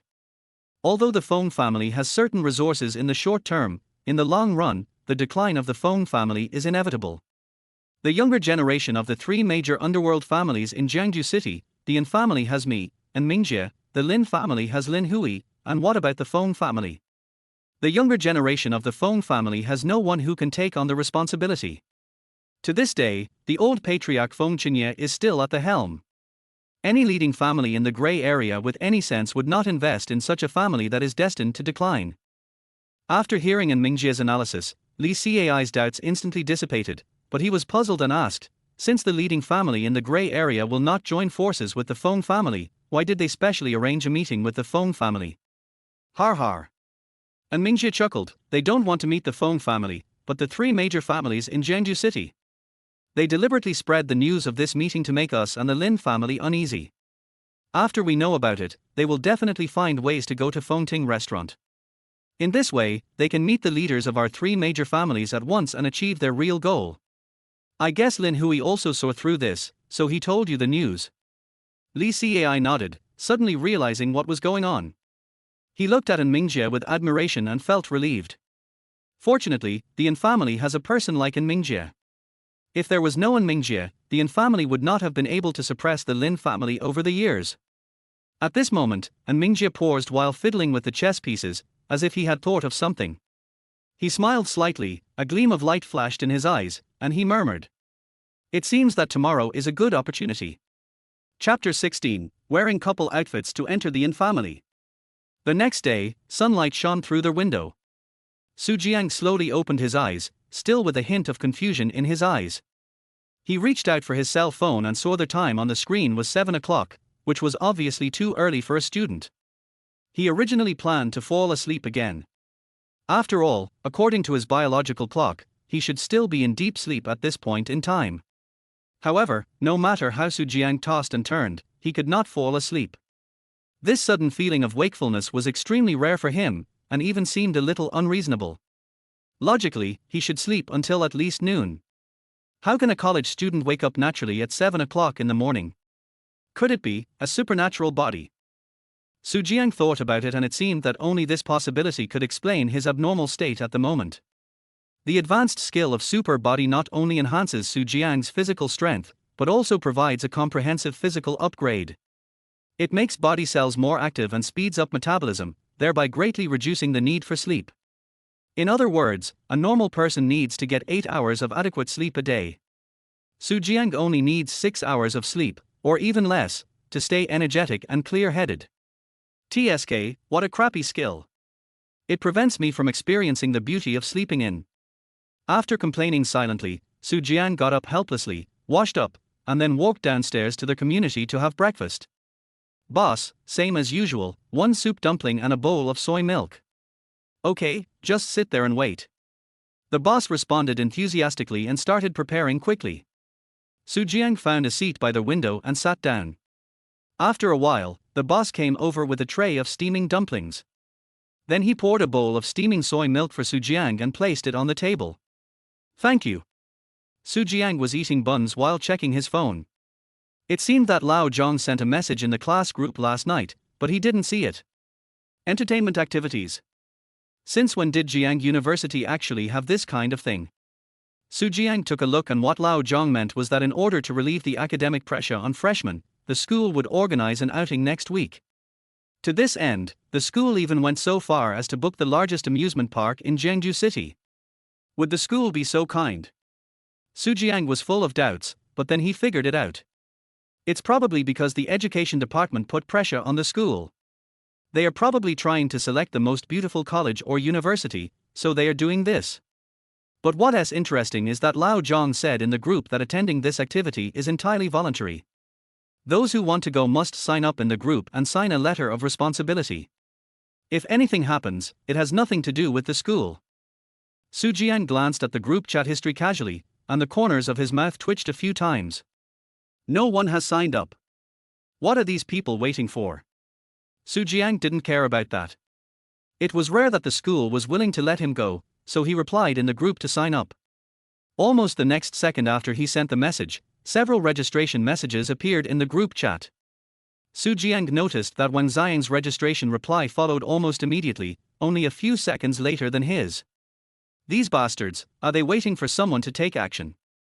Jiang was both angry and amused, but he didn't care about it anymore. He quickly finished his breakfast, paid the bill, and went home to read. Yes, you read it right, reading books. Although Jiang's grades were already very good, in order to prepare for the competition, he would still take time every day to do 2 questions from previous year's competitions. At 11 o'clock in the morning, An Rou called. Rogue Jiang, are you awake? An Rou's clear and ethereal voice came from the other end of the line, which made Jiang stunned for a few seconds. Now that you're awake, can we change our name? No, wait at the gate of the community in 10 minutes. I'll pick you up. If you don't see me, you're dead. After An Rou finished speaking, she hung up the phone without waiting for Jiang to reply. Beep, beep. Jiang put down his phone and shook his head helplessly. This spoiled young lady's temper was really hopeless. Walking to the closet in the room, he casually picked out a refreshing white short-sleeved shirt, put on an off-white jacket, and patted the clothes gently to make sure there were no wrinkles. I looked in the mirror and felt okay. Then, he walked out of the room leisurely and walked towards the entrance of the community at a leisurely pace. A few minutes later, a familiar black car slowly drove into his sight, the door opened gently, and An Rou walked out gracefully. Coincidentally, An Rou also chose a beige coat today, with an exquisite Western-style white women's shirt inside, and a black miniskirt on the lower body. Her slender calves were perfectly wrapped in black socks. The two of them stood together, their beige coats and white innerwear complementing each other. At first glance, they really looked like a couple's outfit. Moreover, both of them were very good-looking, which attracted the attention of many people around them at once. An Rou slightly frowned her delicate eyebrows and looked at Jiang carefully from top to bottom. You're going to meet my brother dressed like this? Why, no. Too green and immature. I'm just a student. Jiang shrugged helplessly, Then I'll go back and change. An Rou rolled her eyes at him in annoyance. It's too late. I can't keep my brother waiting for too long. After saying that, she took Su Jiang's wrist and took him to the car. The two familiar bodyguards were still in the front row. After meeting so many times, Su Jiang wanted to ask the names of the two bodyguards. However, An Rou kept chattering and constantly giving Su Jiang instructions. When you meet my brother later, you must be serious. If he pulls a gun on you and tries to scare you or something, don't be scared, he won't actually shoot you. Although we are mafia family, we will not kill innocent people or oppress ordinary people. If there are any special circumstances, just follow my gaze. Also, if he asks you to stay for dinner, you must not agree. An Rou spoke seriously, frowning from time to time. Her beautiful big eyes kept moving, as if she was carefully recalling whether there were any details she had missed. Okay, Miss An, look at you. Why do you seem more nervous than I am about meeting your brother? Su Jiang looked at An Rou with a smile. Her little face, which was tense due to nervousness, couldn't help but feel cute. He couldn't help but reach out and gently stroke her soft hair. Don't worry, it's okay. Can your brother eat me? An Rou glared at Su Jiang and muttered, Humph. I'm just afraid that if you get scared and something happens, I will be responsible. Halfway through her speech, An Rou suddenly realized that Su Jiang had just rubbed her hair. She was stunned for a moment, then her eyes widened and she looked at Su Jiang angrily. Asshole Su Jiang! How dare you rub my head? An Rou's anger exploded instantly, and she waved her fists. The space in the car was small, but An Rou's fists didn't hurt, so Su Jiang simply took a few punches to let her vent. At the same time, Su Jiang's attention was always looking out the window. He was memorizing the route from his home to An's home. About 20 minutes later, the black sedan drove into the An family compound. Chapter 17 New Skill, Dirty Sap. Su Jiang got out of the car and looked around. I can only say that it is worthy of being a mafia family.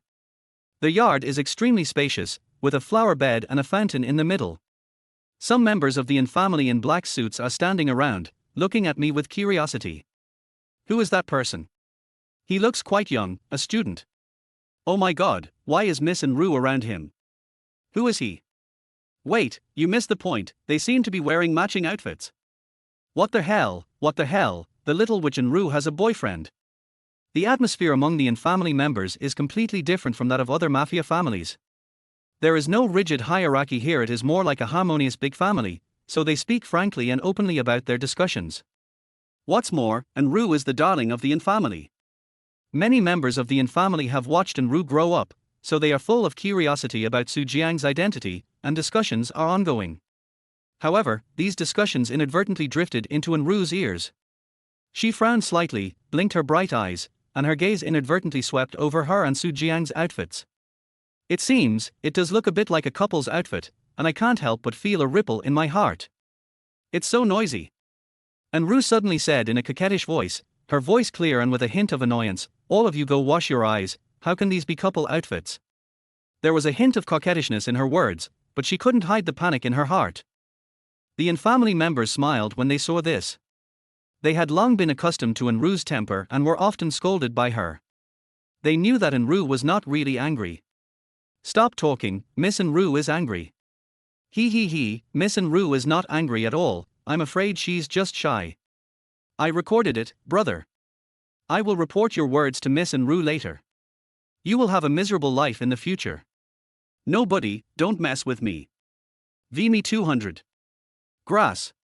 An Rou's cheeks flushed red, and she stamped her feet in anger. She turned her head to look at Su Jiang, but didn't see anyone. She was stunned. How about Su Jiang, such a big man? Disappeared just after getting off the car? Ahem, miss, brother Su is over there. The bodyguard pointed in a direction speechlessly. An Rou looked in the direction the finger was pointing, and the scene before her made her almost fuming with anger. Su Jiang was seen leaning leisurely on the side, with one hand casually inserted in his trouser pocket, a cigarette between his fingertips, looking nonchalant, and chatting animatedly with a member of the An family. You don't know, Miss An Rou used to be so fierce. Har, really? She was like this before. Su Jiang listened with great interest and excitement, as if he was full of curiosity about An Rou's ferocious history. The in-family member looked excited and was about to chat with Su Jiang again, when he suddenly glanced and saw An Rou walking towards them. Well, I suddenly remembered that I haven't finished the task the leader asked me to do, so I'll go get busy now. Realizing that the situation was not good, he quickly found an excuse and turned around in a hurry without waiting for Su Jiang's response. Su Jiang was stunned. They were having a good chat, so why did he suddenly run away? I also want to ask about An's family affairs.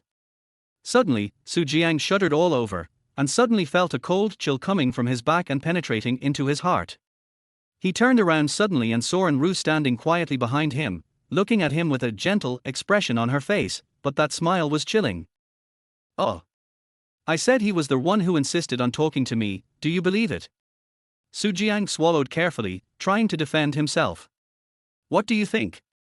An Rou's voice was as cold as ice, without a trace of warmth. Immediately afterwards, a crisp click sound was heard. An Rou stepped hard on Su Jiang's foot, but still felt unsatisfied. She was afraid that Su Jiang would be nervous, but now it seems that he doesn't look nervous at all. She stretched out her slender fingers, pinched a small piece of flesh on Su Jiang's waist, and twisted it hard. You're quite capable. As soon as I got off the car, I couldn't wait to ask about my childhood. Hiss. I didn't ask about it. He insisted on talking to me. Have you smoked yet? If someone hands it to you, you can't just refuse it, right? Snort. An Rou snorted coldly and looked around, and found that many members of the in-family were secretly observing them with gossipy smiles on their faces. In the eyes of the in-family members, An Rou and Su Jiang looked like a pair of flirting lovers. I'll let you go this time, just follow me. An Rou glared at Su Jiang and did not give him a chance to explain. She simply took his hand and strode into the in-family's gate. In the living room, An Mingjie sat quietly on the sofa, his hands leisurely folded across his chest, listening to the report from his subordinates. Hearing footsteps, he raised his head and just happened to catch the scene of An Rou pulling Su Jiang slowly in. His gaze lingered on their tightly clasped hands. Then he gently raised one hand and made an elegant gesture, signaling his subordinates to pause their reports. Then, An Mingjie slowly stood up with a warm smile on his face, like a spring breeze, which made people feel good. Rou is back, this is Su Jiang, right? An Mingjie walked forward and stretched out his hand to Su Jiang. Su Jiang was stunned for a second, then he also stretched out his hand and shook hands tightly with An Mingjie. Hello, Master An. The playful smile on Su Jiang's face faded, and his expression became a little serious. Although An Mingjie's words and actions give people the feeling that he is easy to get along with and not at all aggressive, Su Jiang is most afraid of this kind of person. Su Jiang knew very well that as the helmsman of the in-family, An Mingjie must have a dormant wildness hidden beneath his gentle face. Just then, the system prompt sounded. Ding! Congratulations to their host for completing the mission, successfully fulfilling the agreement with An Rou, and receiving a random reward. Random rewards are being drawn. Congratulations to their host for obtaining the low-level skill Dirty Sap. Su Jiang was speechless for a moment. What kind of crappy skill was this? Why was it called this? It wasn't elegant at all. What's the use of this skill? Su Jiang asked in his heart. When the host uses a stick-like weapon and attacks from behind, he will be able to stun the opponent 100%. The stun is related to the strength of the attack. Shit. Su Jiang could only comment that it was indeed a low-level skill. It could not be said to be useless, but it was somewhat useless. With my current skills, I don't need this skill and can easily knock out the opponent. Besides, I am a model student, how could I use such despicable means? The system has a bad heart and wants to lead you astray. Chapter 18 Su Jiang's feelings towards An Rou. It's too strange to call me Master An. If you don't mind, just call me Brother An. As An Mingjie spoke, he took him to sit on the sofa, and An Rou also sat next to Su Jiang. Okay, I won't be polite then, Anji. An Mingjie smiled and nodded. Tea or coffee? Tea. Okay, old Shu, can you please make 2 cups of tea for me and Su Jiang, and a latte with sugar for Ruru? Obviously An Mingjie knew what kind of drink An Rou liked. Old Shu was the subordinate who was reporting just now. After hearing An Mingjie's words, he nodded and turned around to prepare. Don't be nervous. I asked you to come this time mainly because I heard Ruru mention you often, so I wanted to meet you. Su Jiang raised his eyebrows and turned to look at An Rou. You often mention me. Brother, what nonsense are you talking about? An Rou was also confused. She didn't mention Su Jiang often. And Mingjie immediately glared at her. An Rou opened her mouth and wanted to say something in retort, but when she saw in Mingjie's eyes, she backed off. From childhood to adulthood, only An Mingjie could control her. Afterwards, An Mingjie and Su Jiang started chatting again. I heard that you rented a house outside and lived alone. Your family is not in Jiangju. Well, my parents are both in my hometown, and the dormitory environment at Jiangda is quite poor, so I just live outside. Well, that's good. You have excellent grades. I hope you can help An Rou with her studies. Brother An, you must be kidding. An Rou doesn't need my help with her grades. The two of them chatted about family matters in a haphazard manner, talking about this and that, and An Rou was getting a little tired of listening to them. At this time, Lao Shu also brought 3 cups, put the tea and coffee on the table, and then left. And Mingjie smiled and said, Su Jiang, I heard that you like playing chess. I happen to have a chessboard in my study. Shall we play a few games? A question mark popped up in An Ru's mind. Does Su Jiang like playing chess? Su Jiang understood what An Mingjie meant, nodded in agreement, stood up and followed An Mingjie to the study. An Rou took a sip of coffee and saw the 2 men about to enter the study. She hurriedly stood up and wanted to follow them in. However, as soon as her left foot stepped in, An Mingjie spoke. What are you doing here? Go sit on the sofa and drink your coffee. Su Jiang and I are going to play a few games of chess. An Mingjie waved his hand and drove An Rou out of the room, then closed the door. No, brother. An Rou widened her eyes as she was ruthlessly blocked outside the door. She wanted to knock on the door to ask An Mingjie to let her in, but she backed off as soon as she raised her hand. An Rou stamped her feet helplessly, turned around and ran back to the sofa, sipping her coffee while cursing An Mingjie under her breath. In the study, Su Jiang and An Mingjie sat opposite each other around a chessboard, on which there were no chess pieces yet. An Mingjie was the first to place a black piece, and at the same time he said, some things are hard to talk about in front of Ruru. Su Jiang followed closely behind and steadily placed a white piece. He nodded to show his understanding. I understand. The 2 of them kept making moves. Su Jiang's chess skills were not bad, and he was closely matched with An Mingjie. As the chess pieces rose and fell, the 2 of them began to get down to business. Li Cai told me what happened in the bar yesterday. Given Lin Hua's personality, he will definitely take revenge on you. I also told him that if he wants revenge, I will let him see his own brains. Let's not talk about whether you have the ability or not. I'm curious about where you got all these skills, fighting techniques, and familiarity with guns from. I told Li Cai that I learned it online. It's okay if you don't want to say it. None of this matters. I just want to ask you one question. What? Do you really like Ruru? As soon as these words were spoken, Su Jiang paused for a moment and looked at An Mingjie with some surprise. An Mingjie also met Su Jiang's eyes and continued, Ruru is very special to you. Everyone in our family can see it. Maybe this girl doesn't know it herself, but I'm sure you have a very special place in her heart. So, I want to know what you think of Ruru. He paused, then added, think it over before answering. I am very good at distinguishing true from false. Su Jiang fell into deep thought, with complicated emotions surging in his heart. How did he feel about An Rou? There was silence in the room.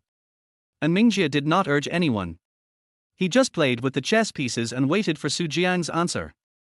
After a long while, Su Jiang made his move and said, I don't know how I feel about An Rou. Since that unexpected confession, I seem to have had an inseparable connection with her. I find her cute when she's angry, and my heart beats faster when I hug her. If she's wronged and bullied, I might get even angrier than I was in the bar yesterday. I would think of her face from time to time. When I woke up from sleeping on the desk during class, I would unconsciously look at her seat. Even though I had made an appointment with my friends to go to the internet cafe to play games, I would stand him up without hesitation as soon as she opened her mouth. This was the first time he spoke out his thoughts. Su Jiang raised his head and looked at An Mingjie. I have never been in a relationship, so I don't know if this counts as love. If this is called love, then I should like An Rou. An Mingjie listened carefully with a smile on his face. He could tell that what Su Jiang said came from the bottom of his heart. Have you told Ruru this? No. And Mingjie nodded. That was right. If he said that, his silly sister might fall for him. Then An Mingjie stopped talking about this topic, as he had gotten what he wanted to know. The two fell silent again, and on the chessboard, Su Jiang's situation gradually became disadvantageous. What do you think of the An family? An Mingjie asked after dropping a piece. Su Jiang hesitated for a moment and replied, it's very special, and it's quite different from the mafia family I imagined. Oh? What kind of mafia family do you imagine it to be like? An Mingjie asked curiously. Cold-blooded, with a strict hierarchy, cruel, and oppressing the weak. Su Jiang said a series of things, and then added, but I don't seem to have seen any of this in the An family. I don't even think you guys are gangsters. An Mingjie couldn't help but laugh when he heard this. You're right, outsiders also evaluate our An family in this way. They clearly call themselves a mafia family, but they have not done many mafia things. This also has something to do with when my father first established the An family. Back then, my father was in danger because he offended a certain family. He had no choice but to gradually expand his power to protect himself. However, as he provoked more and more enemies, he had to take tough measures to fight back. Over time, the An family was labeled a mafia family by the outside world. Su Jiang nodded when he heard this. It turned out that the An family's reputation as a gangster was gradually established through the struggle with other gangster families. Chapter 19 An Mingjie's Trust. As the situation on the chessboard became clearer and the chess pieces were densely packed, a bitter smile appeared on Su Jiang's face. The defeat was already irreversible. Although Su Jiang's chess skills are not bad, they are still inferior to An Mingjie in front of him. Moreover, he could feel that An Mingjie was not trying his best, otherwise the game would not have lasted so long. He really wanted the system to give him a skill like chess mastery right now so that he could severely defeat An Mingjie. After the game of chess came to an end, An Mingjie looked directly at Su Jiang and asked, what are your plans for the future? Su Jiang shook his head slightly. I don't know, let's take it one step at a time. I really want to live a stable life like before. An Mingjie chuckled, his eyes deep, but you know, that is already a luxury. No matter what reason you have for hiding your strength in the past, from the moment you were noticed by Lin Hui, your life is doomed to be restless. Even if you kill Lin Hui, it won't change this fact. Su Jiang nodded silently. It's not that he didn't know, he just didn't want to face this fact. All these changes were too sudden for him. From the emergence of the system, to the indescribable subtle feeling towards An Rou, and the feud with Lin Hui. All of this stems from that confession. Sometimes Su Jiang would wonder if there would have been less trouble if the person he confessed to was not An Rou. But every time he saw An Rou, he would feel an inexplicable sense of relief in his heart. If it weren't for An Rou, he might have regretted it. This complex and contradictory emotion made Su Jiang laugh and cry. An Mingjie keenly sensed Su Jiang's inner struggle, and he proposed directly, Su Jiang, are you willing to join the An family? When Su Jiang heard this, a hint of surprise flashed in his eyes.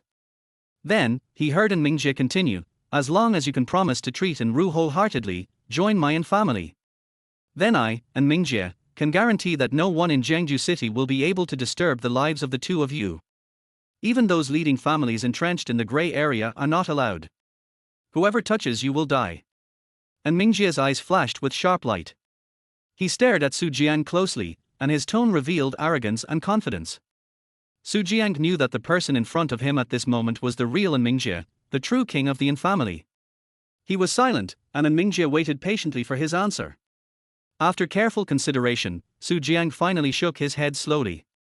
Seeing this, An Mingjie stood up with a frown on his face, and said in a slightly serious voice, are you rejecting me? Aren't you worried that the An family will become your enemy because of this? Su Jiang also stood up, looked straight into An Mingjie's eyes, and said seriously, I will not join any family, not to mention accepting your protection, which is a kind of bondage and shackles for me. The An family is different. They won't ask you to do anything. I know, but how can I put it? Su Jiang paused, and then said, I like 100% freedom. I hope that my destiny can be in my own hands and not be controlled by any force. I don't join the An family, not because I want to be their enemy, but because I simply don't want to join. That's my reason. As for An Rou, I will just let things take their own course with her. I am willing to take care of her and care about her only because she is An Rou, not because of your An family's resources. After Su Jiang finished speaking, and Mingjie's eyes were as sharp as an eagle, and the atmosphere around them instantly became tense. Har har har har har. However, after a long silence, and Mingjie suddenly burst into a hearty laugh. He walked up to Su Jiang and patted him on the shoulder with a smile, his eyes full of admiration. Rou has a really good taste, and you didn't disappoint me. And Mingjie said with a smile. He paused for a moment and continued, if you had really agreed to my proposal just now, I would have been very disappointed and would have driven you away without hesitation and made An Rou never meet you again. A truly strong person will never be willing to be inferior to others, and if you really care about An Rou, you will never accept my help. As An Mingjie spoke, he nodded frequently, obviously very satisfied with Su Jiang's answer. Su Jiang, I rarely truly trust a person, and I rarely recognize a person. To be honest, before you came, I had many doubts about you, but now, I am willing to put aside these doubts and believe in you. Because, from childhood to adulthood, I, An Mingjie, have never misjudged anyone. A warm feeling surged in Su Jiang's heart. He could deeply feel the sincerity in An Mingjie's words. This trust and recognition gave him a new understanding of the An family. With a figure like An Mingjie in the An family, how could they possibly be afraid of other underworld families? Boom boom boom. There was an abrupt knock on the door, breaking the silence in the study. An Mingjie turned his head slightly and uttered a simple word, come in. The door of the study slowly opened, and Su Jiang was familiar with the person who came in, it was Li Cai. Su Jiang also noticed that An Rou was secretly hiding behind Li Cai, her bright eyes full of curiosity, looking into the study room. Li Cai glanced at Su Jiang, then turned to An Mingjie and said in a low voice, it's almost time. Feng Qingye has arrived at Confronting restaurant, and the Lin family has also set off. An Mingjie nodded slightly to indicate that he understood. He pondered for a moment, then turned to Su Jiang and said, I'll have to trouble you to accompany An Rou to a place with us later. Where are you going? Confronting restaurant. An Mingjie answered straightforwardly, tonight, people from the Lin family and the Feng family will appear there. Brother. An Rou immediately became anxious when she heard this, it's family affairs, I can go, why do you let Su Jiang go? Su Jiang frowned slightly, okay, but you have to tell me the reason. I'll tell you in the car later. After that, they walked out of the study. An Mingjie gently pinched An Rou's mouth and whispered to comfort her, okay, Rou, don't worry, we won't hurt your boyfriend. Woo woo. An Rou's eyes were wide open. Her mouth was covered, so she could only make faint whimpering sounds, her eyes full of shame and anger. What, my little boyfriend, An Mingjie, you big bastard? She was full of doubts. What on earth did these two bastards plot in the study just now? Why did her brother suddenly become so weird? Poochie? Su Jiang couldn't help but find it a little funny when he saw An Rou's look. He didn't expect that Miss An Rou, who was fearless on weekdays, would be so submissive to her own brother. The scene was really funny. Chapter 20. The three major families gather together. An hour later, the An family's vehicles were already lined up in an orderly manner in front of Confronting restaurant. An Rou walked out of one of the cars alone, with a sullen face. She was obviously sulking, mumbling something, and her tone was clearly unhappy. Not only did he let Su Jiang come, but he also hid in a car and whispered to me, not letting me hear. After leaving the An family, An Mingjie arranged for himself and Su Jiang to ride in the same car, and let An Rou ride in another with Li Cai, leaving no room for rebuttal. Along the way, Li Cai suffered a lot. Faced with the angry An Rou, he had to nod in agreement frequently, and even joined in her complaints from time to time, criticizing An Mingjie and Su Jiang together. An Rou's mumbling was like a continuous drizzle, giving Li Cai a terrible headache. At the same time, the door of another car slowly opened, and Su Jiang and An Mingjie got out of the car one after another. Su Jiang nodded to An Mingjie, and then walked straight towards An Rou. What's wrong? Why do you have such a stern face? Who made you angry? Su Jiang pinched An Rou's cheek gently with a joking tone. Par. An Rou slapped Su Jiang's paw, her eyes revealing a bit of ferocity. What did you secretly say to my brother in the car? Is there anything that I, as a younger sister, cannot listen to? Su Jiang smiled slightly and responded easily, nothing, just let me protect you. I don't believe you. An Rou snorted, and then unexpectedly stepped on Su Jiang's foot. However, this time Su Jiang was prepared and cleverly avoided An Rou's attack. We should go now. Li Cai noticed An Mingjie's gesture and spoke to Su Jiang and An Rou. An Rou took the opportunity to twist Su Jiang's waist hard, leaving a sentence, "I'll settle with you next time." Then she walked forward angrily. At this moment, An Mingjie was wearing a black coat, and his stern face revealed majesty, which was completely different from his gentle image when he was in the An family. There is no doubt that he is a calm and profound leader at this moment, exuding an aura that cannot be underestimated. Behind him, a dozen members of the An family stood in an orderly manner, their eyes following An Mingjie's figure. An Mingjie looked around sharply and said in a low voice, "I'll leave today's matter to you all." "Mr. An, you're too kind." Everyone responded in unison, their voices filled with respect for An Mingjie. "Let's go," An Mingjie said briefly, and then led everyone into Confronting restaurant. At the back, next to An Rou, Su Jiang looked at An Mingjie's back with sharp eyes, remembering what An Mingjie had said about his plan in the car. He knew that the show was about to begin. Today's An family will shake and even overturn the entire Jiangju city. Confronting restaurant, in the banquet hall on the top floor, the lights are on and the atmosphere is elegant. People from the Feng family and the Lin family have already arrived. They are wearing the same black suits and look particularly solemn. However, the most eye-catching thing is the unique family emblem on their left chest, which shines with the light of their respective families and becomes a silent identification among the guests. In addition, some clever small families also got some news and sent representatives to join in the fun. There were desserts and delicacies on many tables, but few people were eating them. They were holding wine glasses in their hands and talking to each other. Lin Hui stood quietly in a corner, gently shaking the red wine glass in his hand, his eyes wandering among the crowd with a nonchalant smile on his face. Next to him stood a new bodyguard who seemed much stronger than Scar. "It's okay if old man Feng Qianye doesn't show up. After all, he likes to save face when he's old.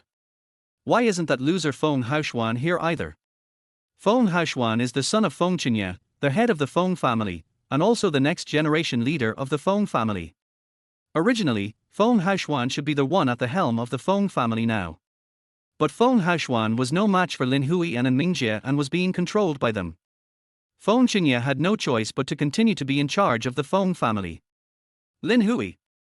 Hearing someone calling him, Lin Hui looked in the direction of the voice and saw a well-dressed man of about his age staring at him with a frown and dissatisfaction. "Oh, just as I mentioned, Cao Cao, he's here." Lin Hui's lips curled up into a playful smile.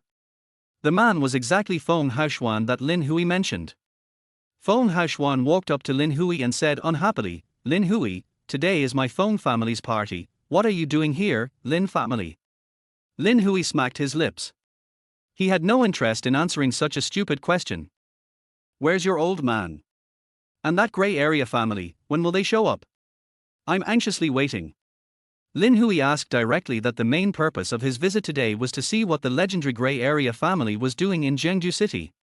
What is the purpose of deliberately leaking the news to attract the Lin and An families? What? Feng Haoshuan's pupils shrank slightly when he heard this, and he whispered, "How do you know about the grey area? Who told you?" After saying that, Feng Haoshuan looked around vigilantly to see if anyone heard what Lin Hui had just said. Lin Hui rolled his eyes. It was really tiring to talk to this idiot. "Did you think so many people came here for your Feng family? It is more interesting to fight with An Mingjie. Their competition is a real match between two evenly matched opponents." Da. Before Feng Haoshuan could continue asking, the sound of footsteps attracted everyone's attention.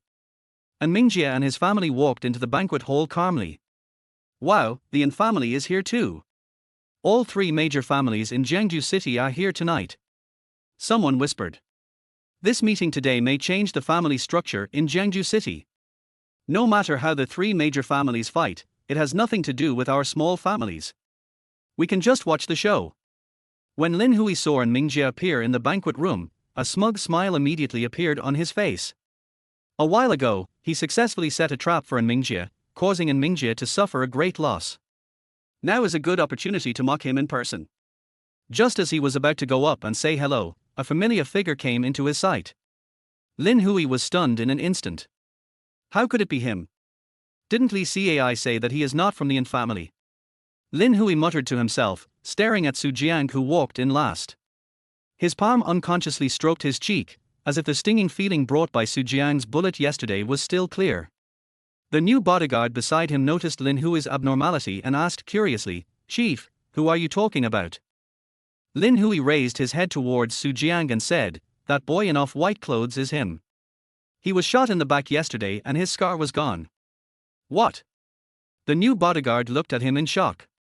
He knew about Scar's incident, of course, but he didn't expect the person who attacked him was so young. Among the black suits everywhere, Su Jiang and An Rou's beige coats were particularly eye-catching, like two rare flowers. An Rou seemed a little uneasy. Although she was the eldest daughter of the An family, it was the first time that An Mingjie brought her to such a scene. Su Jiang noticed her nervousness and patted her shoulder gently. Then he nodded to An Mingjie and took An Rou to a less crowded place in the banquet hall. Chapter 21 Goodbye Lin Hui. Su Jiang brought An Rou to a dining table, sat down first, and started eating without any scruples. After all, he was indeed hungry. Apart from the tray of steamed dumplings in the morning, he hadn't eaten anything yet. Maybe because of his extraordinary body, Su Jiang felt that he got hungry very quickly. "Just eat, but pay attention to your image." An Rou frowned and looked at Su Jiang helplessly. She felt a little embarrassed by the way Su Jiang ate. There were so many people around, and their clothes were already conspicuous enough. Coupled with Su Jiang's way of eating without caring about his image, more and more people noticed them. "Fuck, this chicken leg is roasted really well." Su Jiang picked up a big chicken leg and started to eat it. It has to be said that every dish in Confronting restaurant is carefully prepared by the top chefs. It is the first time for Su Jiang to eat such high-end food. Bar. "Why aren't you eating? Didn't you have dinner too?" Su Jiang asked casually while enjoying the food. An Rou glared at him fiercely. She was originally hungry, but now she was almost full because of his anger. She snorted and responded unhappily, "Leave me alone, I'm not hungry." At this moment, a voice with some surprise came. "Little sister An Rou, it's been a long time since we last met." An Rou raised her head and what she saw was Lin Hui's annoying face. Her expression instantly turned ugly. Lin Hui's gaze stayed on An Rou for a moment, and a hint of surprise flashed in his eyes. He didn't expect that An Mingjie would bring his sister out this time. But he didn't dare to attack An Rou, because he knew that the consequences of hurting An Rou would be more serious than hurting An Mingjie. Everyone knew that the An family loved An Rou, and if anything happened to her, the entire An family would do their utmost to carry out crazy revenge. An Rou looked at Lin Hui with vigilance.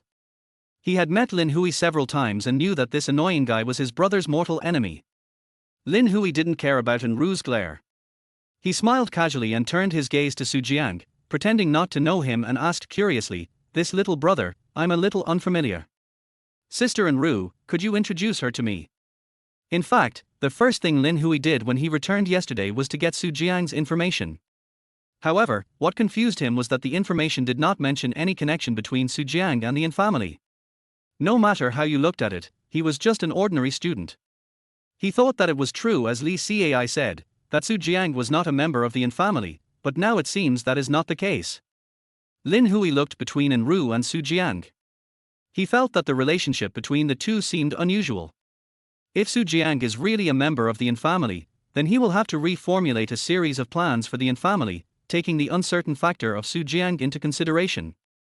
When An Rou saw Lin Hui's gaze shift from her to Su Jiang, she couldn't help but feel panicked.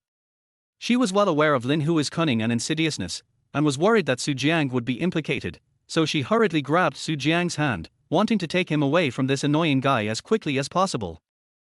However, Su Jiang gave her a reassuring look, gently broke free from An Rou's hand, threw their half-eaten chicken leg in his hand away, and then carefully wiped his hands with a tissue.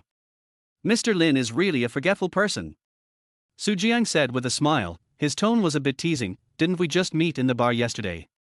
How come you forgot about me so quickly?" After Su Jiang finished speaking, he tilted his head slightly, smiled, and stretched out a hand towards Lin Hui. He put his index finger and middle finger together to make a pistol shape, then pointed it at Lin Hui and made a "Baiu" sound, as if the scene of shooting Lin Hui in the bar yesterday was replaying again. Seeing this, Lin Hui's face suddenly darkened. Su Jiang's action was undoubtedly humiliating him. He took a deep breath and smiled sinisterly. "In Jiangju City, I have never seen anyone dare to humiliate me like this." Su Jiang heard this, smiled and pointed at himself. "Now you see it. Do you really want to fight to the death with my Lin family?" That's up to you. I don't care. Su Jiang took An Ru's hand and stood up, but I want to remind you, I still have that bullet for you, Mr. Lin, it's better to be cautious. After saying that, Su Jiang took An Rou away, leaving Lin Hui alone. Lin Hui's face was gloomy. He stared at Su Jiang's back. He lowered his head and took a sip of wine, as if he was thinking about something. At this time, the new bodyguard approached quietly and whispered in Lin Hui's ear, "Chief, do you want me to find a few brothers to deal with him tonight?" Lin Hui's index finger tapped the goblet lightly, making a crisp sound, and his eyes flashed with a cold light. He hesitated for a moment, then shook his head gently, "Don't move this person. No one in the Lin family is allowed to attack him and An Rou without my order." "Yes, Chief." The new bodyguard responded respectfully and quickly stepped aside. Lin Hui let out a breath slowly. He knew that the information he had now was too little to figure out Su Jiang's true background and what the connection between him and the An family was. Moreover, the decisiveness and ruthlessness that Su Jiang displayed yesterday are not something that ordinary people can possess. Without 100% certainty, Lin Hui would never act rashly. What he wanted was a thunderous blow that would hit the target without leaving any trouble. "Su Jiang, explain it to me clearly." An Rou shook off Su Jiang's dog claws, and then she grabbed Su Jiang's collar with a hint of coquettishness on her face. "Why did you meet that guy Lin Hui yesterday? How did you offend him? Why is the relationship so tense now that it has become a life and death struggle? And that action you just took, pretending to shoot, what does the bullet mean?" An Rou. Seeing An Rou asking a lot of questions, Su Jiang suddenly had an idea and imitated An Mingjie. He reached out and gently pinched An Ru's little mouth. An Rou was shocked by Su Jiang's sudden action and her eyes widened. Her mouth was sealed and she could only make woo-woo sounds. She waved her hands angrily and slapped Su Jiang's claws. Par. "Su Jiang, you are so bold that you dare to pinch my mouth." An Ru's eyes were blazing with fire. She stared at Su Jiang angrily as if she was going to spit fire. Seeing this, Su Jiang realized that he could no longer hide the secret. There was no choice but to tell An Rou everything that happened in the bar yesterday. Of course, a small part is omitted. Well, basically save all. Su Jiang only told An Rou that he happened to meet Lin Hui in the bar yesterday and accidentally offended him. As for the bullet, Su Jiang explained that after a conflict occurred, he threatened Lin Hui and said he would put a bullet in his head. However, even though Su Jiang said it as if it were true, An Rou rolled her eyes and didn't believe even a single punctuation mark. She could clearly feel the atmosphere between Su Jiang and Lin Hui just now. It was definitely not as simple as the small conflict that Su Jiang mentioned. And she was not stupid. She knew that Su Jiang did not tell the truth out of protection and kindness for her, so she did not continue to ask, but pretended to believe the story he made up. "Anyway, stay away from Lin Hui in the future. If there is any grudge, I will talk to my brother for you and see if I can help you resolve it." An Rou pointed at Su Jiang's nose and warned him seriously, with a hint of concern in her tone. Su Jiang nodded obediently in agreement, but he was smiling bitterly in his heart. There is no way An Mingjie can solve this problem unless he destroys the Lin family. However, after meeting An Mingjie, Su Jiang became more wary of Lin Hui. Although they have not been together for a long time, Su Jiang can feel the terrifying power of An Mingjie. Since Lin Hui can fight with An Mingjie to a standstill, he is naturally not as simple as he seems. The reason why such an effect was achieved in the bar yesterday was largely because Lin Hui was careless and did not take Su Jiang seriously. But now, Lin Hui has begun to pay attention to Su Jiang, and his vigilance and precautions have been greatly enhanced. It will be difficult for him to have an opportunity like yesterday again. Chapter 22 Gray Area Wang Xuelin. Da. As a series of unhurried footsteps echoed in the banquet hall, everyone's eyes gathered at the entrance. I saw a man with half-white hair and a resolute face slowly walking in, followed by several people with equally extraordinary demeanor. Although the man looked to be in his 50s or 60s, his deep eyes still sparkled with a sharp light, as if the years had only left traces on him but had not erased his majesty. On his left chest, an exquisite family emblem was shining brightly. It was the Feng family's unique symbol, symbolizing the glory of the Feng family. He is the current head of the Feng family, Feng Qingye. On Feng Qingye's left, a middle-aged man walked side by side with him. Feng Qingye stretched out a hand and gently made a gesture of invitation, indicating that the man should walk in front. There were many people with sharp eyes among the people present. From Feng Qingye's actions and expressions, it was not difficult to guess the identity of this middle-aged man. In all likelihood, he was the representative of the leading family in the gray area. At this moment, the originally relaxed atmosphere suddenly became tense. And Mingjie and Lin Hui both straightened their faces, stood up, and looked at the middle-aged man with serious expressions. Others also put down their wine glasses and food. The entire banquet hall was silent with only the sound of footsteps echoing. TSK, Mr. Feng is in really strong shape. I guess he can hold on for a few more years. Lin Hui smacked his lips and looked at Feng Qingye with a bit of helplessness and emotion. As long as Feng Qingye remains, the Feng family remains strong. Facing the Feng family with Feng Qingye in charge, the Lin family and the An family have always found it difficult to find a breakthrough. But Lin Hui turned his head and looked at Feng Haishuan again. A trace of disdain flashed in his eyes, and he shook his head slightly, as if he had already seen the future of the Feng family. When that loser Feng Haishuan takes control of the Feng family, it will probably be the time when the Feng family will decline, or even perish. Lin Hui sneered in his heart and looked down on Feng Haishuan. Feng Qingye led a few people into the banquet hall. He glanced at everyone with a sharp gaze, but did not say much. He just walked straight to the center of the hall with the middle-aged man beside him. Seeing this, Feng Haishuan hurried forward and whispered in Feng Qingye's ear, "Father, I don't know where the people from the Lin family and the An family got the news from, but they actually know about the Wang family. What should we do? Drive them away now." Feng Qingye thought it was something else, but when he heard this, he sighed inwardly. How could I, who has such a great reputation throughout my life, give birth to such a stupid son? The Lin family has Lin Hui, the An family has An Mingjie, and in his Feng family, there is only Feng Haishuan in the next generation. But Feng Haishuan is far inferior to the two of them in terms of wisdom and ruthlessness. Get lost. Afterwards, he quickly adjusted his mood, turned around and apologized to Mr. Wang beside him. "Mr. Wang, I'm sorry, my son doesn't quite understand the situation, please don't be offended." Mr. Wang smiled and waved his hand, indicating that he didn't mind. He said with a smile, "Although your son is young, I think he has an extraordinary temperament. He will definitely be a dragon and phoenix among men in the future." After hearing this, Feng Qingye raised a bitter smile and shook his head, saying, "Mr. Wang, you are too kind. If my son is really as outstanding as you say, why should I stay in charge of the family all the time and worry about these trivial matters?" After saying that, Feng Qingye led Mr. Wang to the center of the hall. After Mr. Wang stood firmly, Feng Qingye himself stepped aside. Everyone gathered around immediately. And Mingjie and Lin Hui stood at the front, looking at the man with interest. Mr. Wang seemed calm and composed. He glanced at everyone with a calm smile on his face. Although he does not have the murderous aura of gangsters, the aura he exudes is enough to make people feel his extraordinariness. "Good evening, everyone." Wang Shualin's voice was loud and clear. He greeted everyone with a smile and then introduced himself. "My name is Wang Shualin, and I'm from the Grey Zone Wang family." He looked around, his eyes sparkling, and continued, "I am very grateful to the Feng family for providing me with such a stage.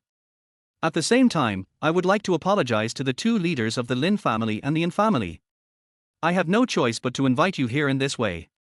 Because I know that if I invite all three of you at the same time, you will most likely not agree. I have no choice but to resort to this last resort." Hearing this, Lin Hui sneered, and his voice revealed a hint of coldness. "Mr. Wang is really polite.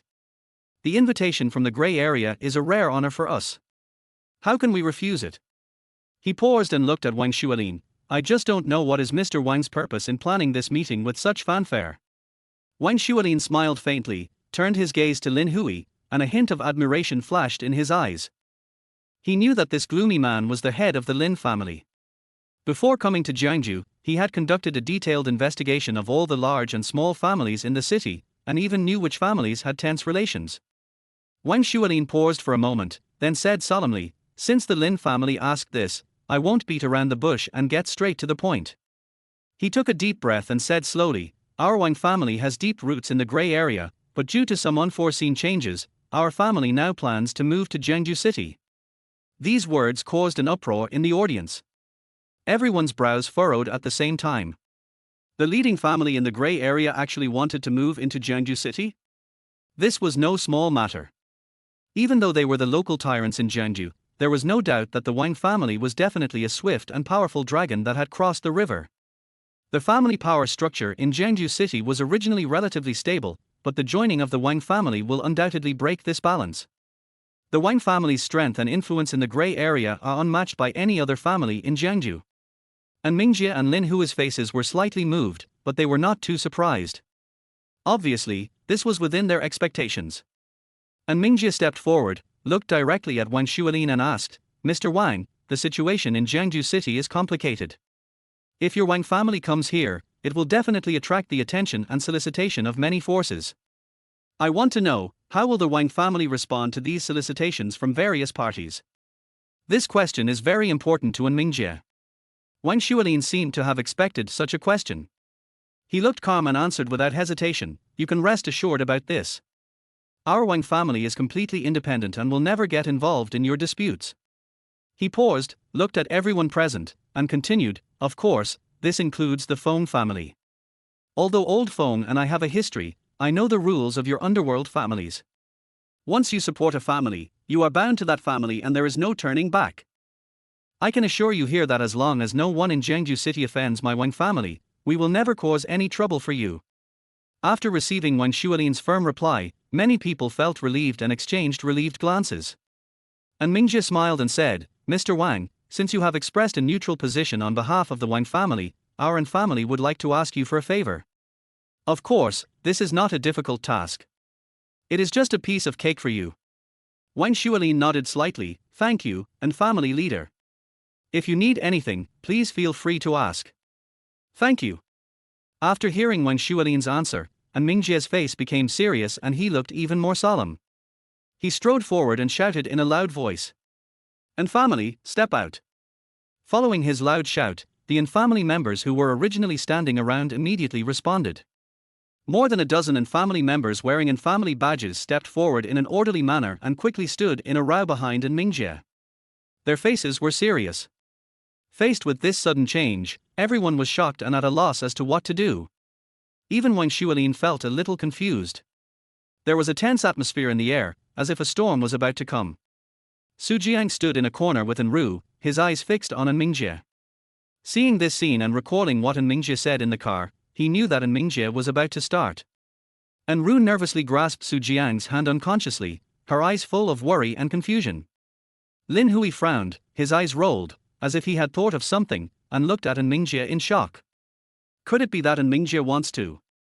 He's such a fucking lunatic. As soon as the words fell, it seemed to confirm his guess. Amidst everyone's surprised gazes, An Mingjie slowly raised his hand, and the gun in his hand was like a horn. The target the gun was pointing at was none other than Feng Qingye. Chapter 23. Shocking the whole audience, the An family declared war. At this moment, the entire venue fell into deathly silence.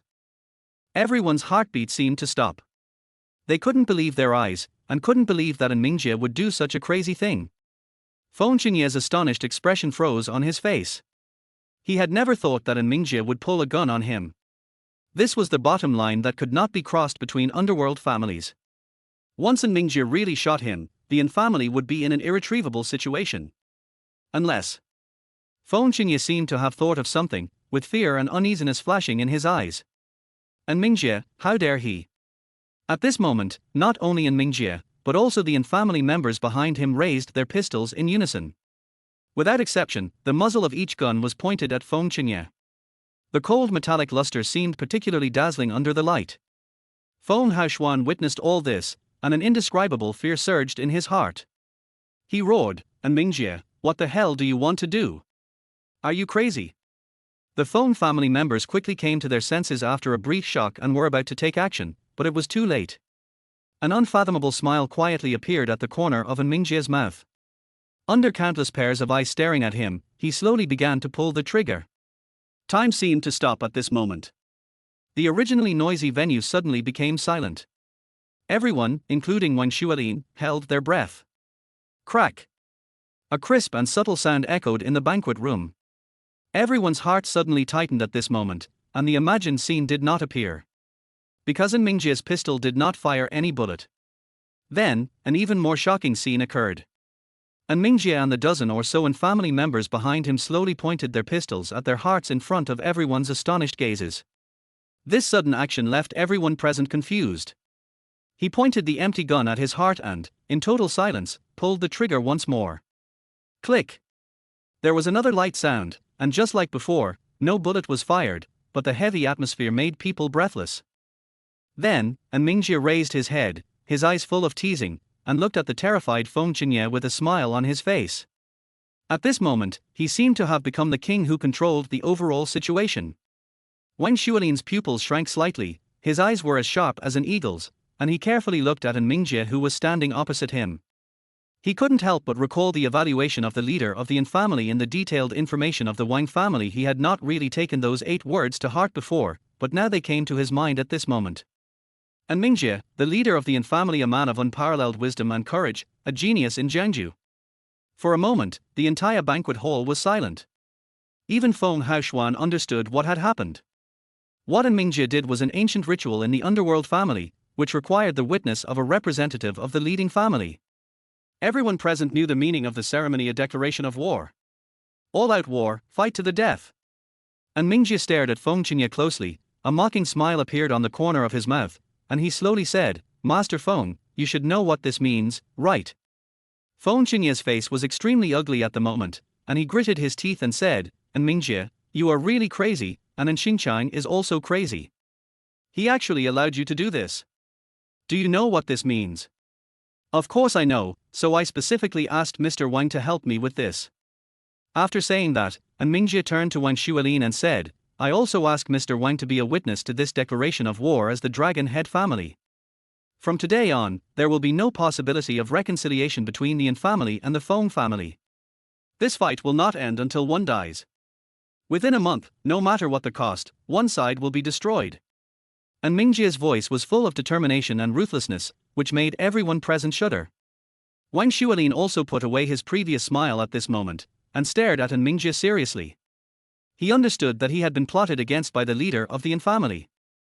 An Mingjie borrowed the identity of his Longchu family and cleverly involved himself in the family war that was about to break out. An Mingjie is using his identity as the leader of the Longchu family to declare war on the Feng family.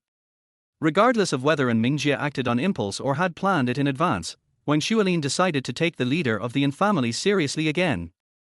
"Yes, Wang, as the representative of the leading family, the Wang family, is here to witness the An family's declaration of war against the Feng family."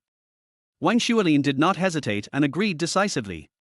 Since the Wang family is going to move to Jiangju City, no matter which of the An family and the Feng family is destroyed, a large amount of space and resources will be vacated, which will naturally be beneficial to the Wang family. Wang Shuolin had no reason to refuse. Once these words were spoken, the decision was made and there was no turning back.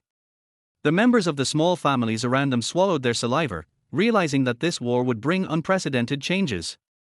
They all took out their cell phones tremblingly and quickly sent messages to their families.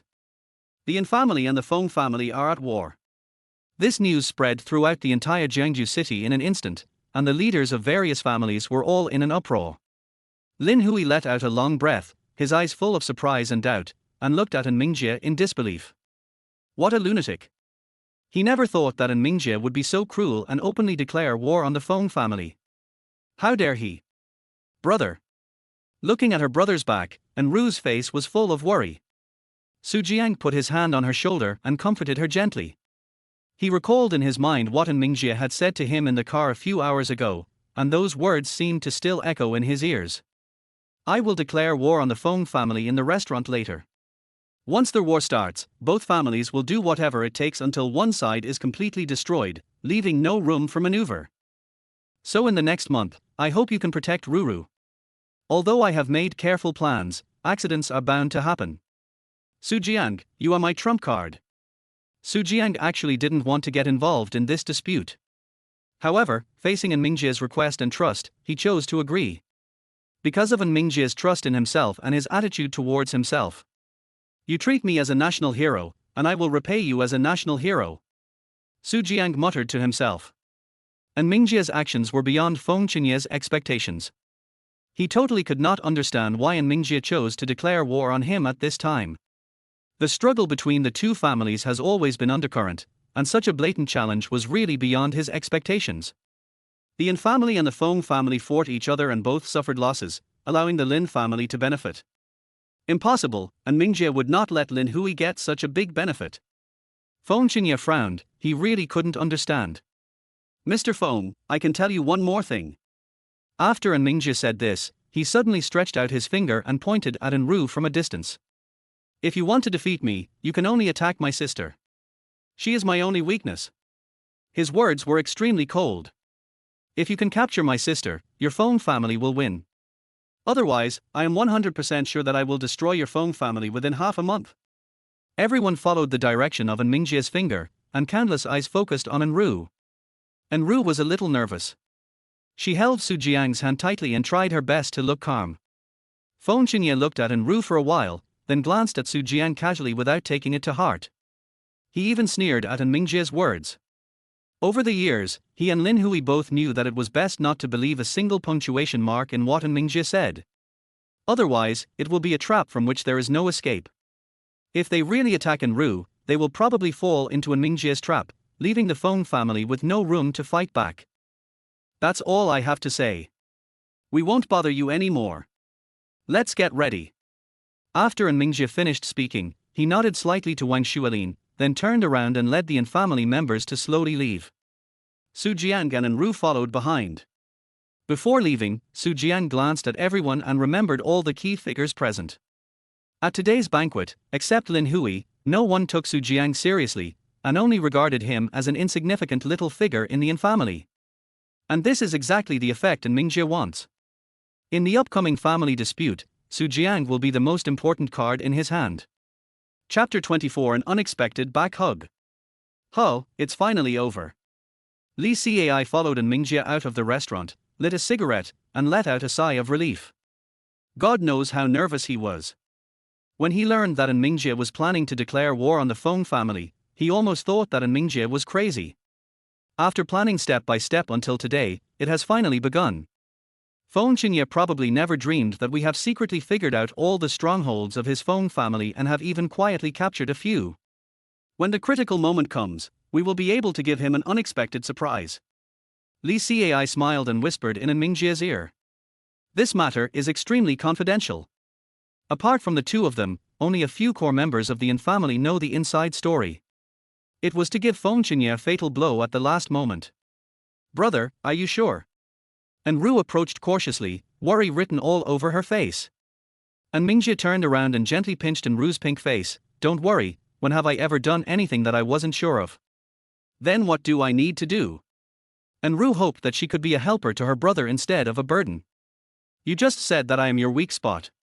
Har ha ha ha ha ha. An Mingjie couldn't help laughing when he heard his sister say that.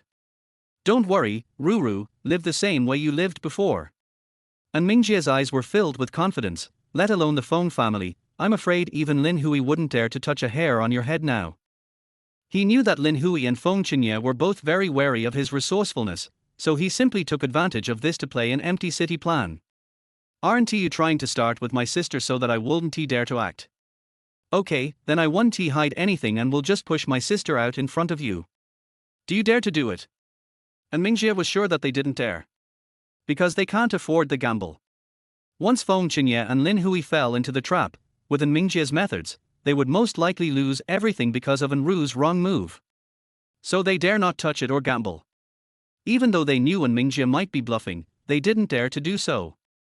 If they were not careful, the entire family would be destroyed. People who often go all in know that the moment you put your all into a bet, you will analyze and think more about every step than usual. The more you think, the more mistakes you make. At times like this, it all comes down to who is calmer and composed. Gurgle, gurgle, gurgle. An Rou wanted to say something, but her stomach protested first. Seeing this, An Mingjie couldn't help but frown and asked with concern, "What's wrong? Didn't you eat just now?" An Rou recalled what happened just now, her face slightly reddened, and she said somewhat embarrassedly, "Don't mention it, you don't know how Su Jiang looked like a pig when he was eating there. I feel ashamed just thinking about it, I'm so angry." An Mingjie couldn't help but laugh when he heard that. He turned to look at Su Jiang and raised his eyebrows. Su Jiang shrugged innocently and said nothing. Then, An Mingjie turned to An Rou and said, then let Su Jiang take you to eat something now. Huh? Why can't I go home to eat? An Rou retorted reluctantly. I may be very busy today and have no time to cook for you. Hearing this, An Rou hesitated for a moment and muttered, okay then. After saying that, he glared at Su Jiang, as if warning him not to do anything outrageous. No, you two siblings discuss things without asking for my opinion. Su Jiang protested. Then Su Jiang said, how about this, since brother and said they don't dare to do it, why don't we go back and eat more? After these words were spoken, even An Mingjie couldn't hold it in anymore and his eyes twitched. If you do this, I really can't guarantee it. An Mingjie said weakly. You just declared war and walked away, and now you're running back to eat. What's the fucking difference between this and pooping on Feng Chenye's face? Hearing that it was not possible, Su Jiang looked a little disappointed. An Mingjie was too lazy to pay attention to him. He just left An Rou and Su Jiang behind and left with everyone in the family. Let's go back first. Su Jiang, please take good care of my sister. After leaving these words, several cars of the family drove away without stopping, leaving Su Jiang and An Rou disheveled in the wind. The corner of Su Jiang's mouth twitched. He felt that An Mingjie was a bit outrageous. It's safe for me to leave such a grown-up sister to myself. If I have any bad intentions, the family will be ruined. An Mingjie said that An Rou was his weak spot, and now that he entrusted An Rou to his care, it was undoubtedly the greatest trust in himself. Well, let's go eat something. Although Su Jiang had just finished eating, he got hungry very quickly due to his extraordinary body. An Rou rolled her eyes at him unhappily, took out her cell phone and searched for any delicious food nearby. Su Jiang also secretly leaned over from behind to look, but An Rou didn't notice at all and was concentrating on searching for delicious food nearby. Her fingers slid quickly across the screen, her eyes fixed on the food pictures and reviews on the screen. That hot pot restaurant just now was good. Su Jiang saw a hot pot restaurant only a few hundred meters away from them, and it had a full 5-star rating. Su Jiang's voice rang in An Rou's ears, startling her. She was so shocked that she threw the phone out of her hand. Fortunately, Su Jiang reacted quickly and caught the phone quickly. You want to die? An Rou was angry and was about to curse, but when she turned her head, she suddenly found that her face was extremely close to Su Jiang. She felt her cheeks suddenly become hot, as if they were on fire, and her heartbeat began to accelerate, pounding faster and faster. Feeling the heat from Su Jiang's breath, her cheeks instantly turned redder. In order to catch the phone, Su Jiang inadvertently leaned forward, so that his chest almost touched An Rou's back, as if Su Jiang was hugging An Rou from behind. The ambiguous atmosphere became more and more intense. The two sides maintained this posture, looked at each other, and then looked away, not knowing where to look. Oh, well, I just saw a pretty good hot pot restaurant. Su Jiang coughed lightly and spoke first, breaking the subtle silence. Oh, then let's go. An Rou no longer had any room for hot pot in her mind, and her eyes kept drifting involuntarily towards Su Jiang's face. I was secretly surprised. Why didn't I think he was so handsome before? After reluctantly parting, Su Jiang returned the phone to An Rou and asked her to follow the navigation. The two walked side by side. It happened that the restaurant was near Jiangju University, and at this time there were many college students out eating and shopping. The streets were bustling with people coming and going. Due to the large number of people, the walking space seemed a bit narrow. Su Jiang thought about it and decisively took An Rou's hand. There are too many people here, I'm afraid you'll get lost. Su Jiang said calmly. Oh. An Rou lowered her head and agreed softly, allowing Su Jiang to hold her hand and walk forward. In fact, it was because her face was burning red and she didn't dare let Su Jiang see it. Chapter 25 Blackmailing Wang Xiang. Ding! System emergency reminder, the special mission has been triggered. Jiangju Rebellion. Special mission content. In the impending war between the An family and the Feng family, help the An family achieve the final victory. Complete the mission to be rewarded with a random special skill. If the mission fails, the host will be killed by the system. After walking for a while, a system prompt sound suddenly rang in his mind, and Su Jiang couldn't help but be stunned. This mission is completely different from previous ones. In previous missions, even if they failed, the only punishment was punishment, but this time, the system mercilessly threatened to eliminate them. What exactly does the system want to do?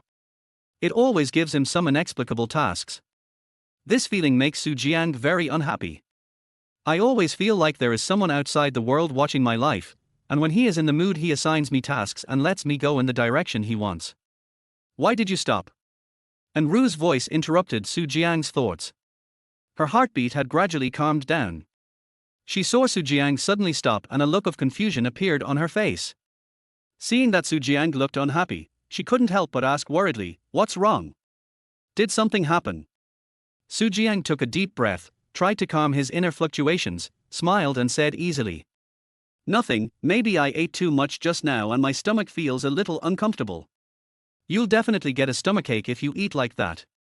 An Rou rolled her eyes at him. Su Jiang put the mission behind him. Anyway, he didn't have the ability to go against the system now. Instead of wasting time, he might as well live a good life. Anyway, the mission will not necessarily fail. If you fail, the worst that can happen is death. Everyone dies in this life. It doesn't matter if you die sooner or later. Su Jiang is very open-minded. At this age, he should just eat and drink. Why should he think so much? The two strolled along the street as the night deepened, and finally arrived at the hot pot restaurant. They followed the enthusiastic clerk towards their reserved seats. Suddenly, Su Jiang stopped, as if he heard a familiar voice coming from the side. "I'm telling you, my brother is such a loser. Not only does he copy my homework every day, he also sleeps in class every day." That voice. The corners of Su Jiang's mouth twitched involuntarily, he was too familiar with this voice. He turned around and saw that it was indeed that bastard Wang Xiang. Wang Xiang was eating hot pot, and there was a girl sitting opposite him. She should also be a student of Jiangju University, but Su Jiang had never seen her before. Su Jiang gave An Rou a look and quietly walked behind Wang Xiang. Wang Xiang was unaware and continued to talk nonsense to make the girl happy. "I can't help it. I value friendship and I can't bear to see my brother fall into despair. With my help, his grades are improving day by day." Snap! Feeling someone putting his hands on his shoulders, Wang Xiang felt a little displeased and turned around to look. Who is this? So rude. Why is brother Su Jiang, a handsome guy who looks like Panan, here? It only took 1 second for Wang Xiang's expression to change from displeasure to surprise, and then from fear to smirk. Su Jiang didn't expect that this guy had such a strong talent for acting. Glancing at the confused girl opposite him, Su Jiang suddenly had an idea. He leaned over and whispered in Wang Xiang's ear. "If you don't want me to expose you, you can pay for our table tonight." When Wang Xiang heard this, his pupils shrank suddenly and the corners of his mouth twitched unconsciously. This was naked blackmail. But thinking of the girl sitting opposite him, for the sake of face, he had no choice but to nod and agree. However, he quickly reacted and looked at Su Jiang in confusion. "You? Who are you with?" Before he finished speaking, Wang Xiang saw An Rou following behind Su Jiang. She stood there quietly, looking at him curiously with her bright eyes. Wang Xiang opened his eyes wide, as if he had seen something incredible, and his heart was filled with turmoil. "Oh shit, was my brother Su really taken down?" Then, he looked at Su Jiang and then at An Rou. "Oh shit, couple outfits." Swallowing his saliva, Wang Xiang secretly gave Su Jiang a thumbs up for winning the class beauty An Rou in just 3 days. Wang Xiang doesn't submit to anyone except his brother Su. "Okay, waiter, let's sit here," Su Jiang said decisively, and then quickly sat down at the empty table next to Wang Xiang. He did this in order not to give Wang Xiang any chance to regret. The corner of Wang Xiang's eyes twitched. He really wanted to go back on his word, but Su Jiang didn't give him the chance.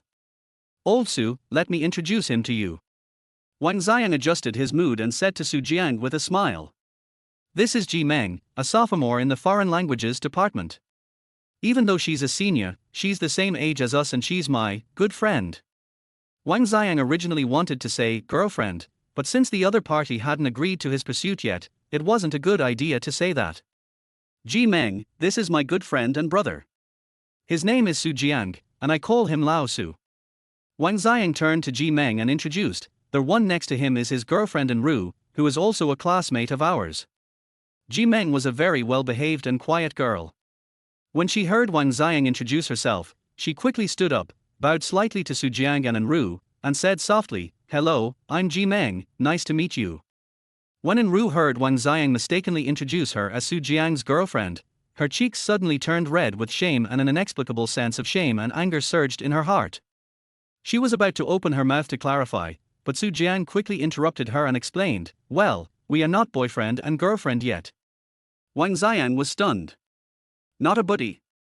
They are wearing couple outfits even when meeting their parents, so aren't they boyfriend and girlfriend? I secretly sighed in my heart. It was Brother Su who was playing tricks. Su Jiang sat down, looked at the menu and asked An Rou, "Are you picky about food?" An Rou was stunned, then shook her head, indicating that she was not picky about food. Then, Su Jiang, who was sitting opposite her, started ordering food directly. "Waiter, give me a shabu shabu hot pot, and this, and this." Su Jiang ordered several dishes that he didn't like in a row. Wang Xiang looked at them worriedly for a few seconds, then felt relieved. Fortunately, they were all inexpensive dishes and he could afford them. His good brother Lao Su still had a conscience. "Don't take the ones you just ordered. Bring me all the others." Waiter. An Rou. Wang Xiang. Su Jiang, you Trojan horse bastard, are you still a human being? Wang Xiang looked at Su Jiang with eyes spitting fire. Even though he came from a wealthy family, this meal would be enough to make him feel distressed for a long time. Just as he was about to scold Su Jiang for being unfair, Su Jiang suddenly coughed and turned to look at Jiang beside him. "Senior Jiang, my brother Wang Xiang is an all-round talent, proficient in both civil and military strategies. Even our advanced mathematics teacher often praises him, right, Lao Wang?" After saying that, Su Jiang deliberately cast a meaningful look at Wang Xiang, with a hint of cunning between his brows. The meaning is very clear: you pay the bill and I help you cover up your lie. The corner of Wang Xiang's mouth twitched, and he forced a smile, gritting his teeth and said, "That's right, I'm just too low-key." Su Jiang smiled with satisfaction. Seeing this, the waiter confirmed the menu again and again, then trotted down to notify the kitchen to start preparing the dishes. An Rou watched all this and couldn't help but feel a little confused. Just as she was about to ask, Su Jiang had already stood up and whispered in her ear, "Wang Xiang paid for this meal. He owed me. It's okay." An Ru's eyes were immediately filled with confusion, not understanding why Wang Xiang would pay for them. "All we can do is attribute this to the fact that the brothers have such a good relationship with each other.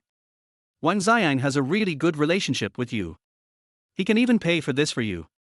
An Rou said in a low voice. "That's right, our relationship is beyond words." Su Jiang nodded proudly, ignoring Wang Xiang's murderous gaze. Chapter 26. An Rou is jealous. After a while, the waiter started serving the dishes. The large plates of various meats attracted a lot of attention. The table is almost full, but the waiters are still serving the food. An Rou stared at Su Jiang with her eyes wide open. "What should I do if I can't finish so many dishes?" An Rou has a small appetite and can't eat much at each meal. This is also one of the important reasons why she can maintain her slim figure. Su Jiang took a look and it seemed that it was indeed a bit too much, so he stood up and walked to the next table with a friendly smile. "Come on, Lao Wang, eat some meat. Please ask senior sister Jiang to eat something good. What's wrong with always eating vegetables?" After saying that, Su Jiang picked up 2 large plates of beef and placed them steadily on the table of Wang Xiang and Jiang, saying generously, "Eat as much as you want." Jiang looked at the beef in front of her, feeling a little helpless. She quickly waved her hand and said, "How can this be so embarrassing? Besides, we've already eaten a lot." Seeing this, Su Jiang laughed out loud. "What's there to be embarrassed about? We can't eat so much either. You guys can help share some of the burden." "Well, thank you. I'll treat you to a meal next time I have the chance," Jiang said. "Okay, no problem. Lao Wang's friends are my friends." After saying that, Su Jiang turned his head and looked at Wang Xiang, squinting his eyes and smiling, "Right, Lao Wang."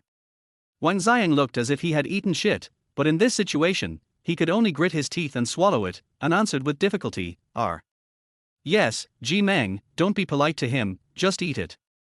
My heart is bleeding, because all this was bought with my money. Su Jiang, that damn guy, used my money to act like a rich man, and Jiang still had to thank him." Wang Xiang really had no words to express his pain. Hiss. Su Jiang sat back in his original position. A sudden pain came from his feet and he couldn't help but gasp. Looking up, he was facing An Rou's sweet smiling face, but his feet were mercilessly increasing the pressure on Jiang's feet. It seems like you had a very happy chat with that senior sister, and you even delivered food to her personally. An Rou said in a low voice, with a hint of jealousy in her tone. Humph. I have such a beautiful lady sitting in front of you, and you ran to Jiang and smiled so happily. I've never seen you smile at me like this before. An Rou became angrier and angrier as she thought about it, and she kept tapping her chopsticks on the table. Jiang finally reacted and asked cautiously, Are you jealous? Who? Who is jealous? An Rou seemed to have been hit on the point, and a trace of panic flashed across her face. She quickly took back her chopsticks and stopped tapping the table. In order to hide her embarrassment, An Rou hurriedly picked up a few pieces of beef and threw them into the boiling hot pot. She stared at the boiling hot pot, not daring to meet Jiang's eyes. Jiang found An Rou's appearance a little funny. Even though her reaction was slow, he knew that An Rou really liked him, which was why she cared so much about his actions. He smiled softly and decided not to tease her anymore, but said, Okay, don't be angry, I won't dare to do it again next time. At the same time, I made a decision in my heart. If he can survive this special mission, he will confess his feelings to An Rou. After hearing what Jiang said, An Rou felt better, but her face was still deliberately cold, as if she was still angry. Although the four of them were sitting at two separate tables, they were quite close to each other, so they started chatting while eating hot pot. Mainly Wang Xiang and Jiang were chatting. Jiang was quiet and didn't say much, while An Rou simply thought that the hot pot here tasted really good and kept eating. My appetite is surprisingly good. By the way, Lao Wang, why are you here? This is not the snack street of our school. Jiang asked curiously. He really didn't expect to meet this guy here. Well, my uncle is here for some business, so I brought Meng here for dinner. Wang Xiang answered while eating. By the way, what do you think about the school event next week? Wang Xiang added. Lao Zhang said that the school spent a lot of money this time and booked the entire playground. What else can you think of? Just go and have fun. It's rare for the school to organize such an event. Jiang said indifferently.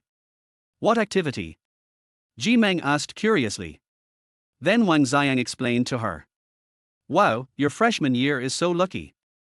Jiang said enviously, when we were freshmen, we even took extra classes on weekends, so having a holiday was a luxury. Jiang was about to say something when he suddenly saw An Rou seemed a little unhappy, and asked softly, What's wrong? An Rou was a little frustrated and whispered, I want to play too. Jiang was stunned when he heard this. Then go, I remember you signed up too, didn't you? But, my brother. Jiang immediately understood that this was a tense period for the An and Feng families, and she was afraid that running around would cause trouble for An Mingjie. It's okay, I'm here. Jiang said with a smile, Don't worry about your brother, he will agree. According to your brother's plan, the more natural you act, the less likely they will dare to attack you. On the contrary, if you act so submissive like you are now, you will cause trouble to your brother. Really? An Rou was a little skeptical. Really? If you don't believe me, ask your brother. If An Mingjie dares to stop you from going, I will beat the shit out of him. Jiang thought secretly. After Jiang said this, An Rou felt relieved. She really wanted to go to the amusement park with everyone, especially with Jiang. After a while, An Rou was already full.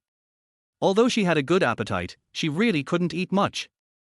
Wang Xiang found an opportunity to use the excuse of going to the restroom, and then went to the front desk to settle the bill for both tables. When Wang Xiang saw the list on Jiang's table, he wanted to assassinate Jiang right away. All I ordered was meat, and it was the most expensive kind. Wang Xiang cursed inwardly when he saw that Jiang actually ordered an ice cream at the end. You son of a bitch, you dare to order strawberry ice cream?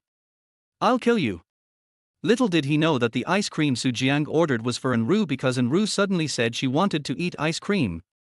Back at the seat, An Rou was eating ice cream with a small spoon, while Jiang was still fighting.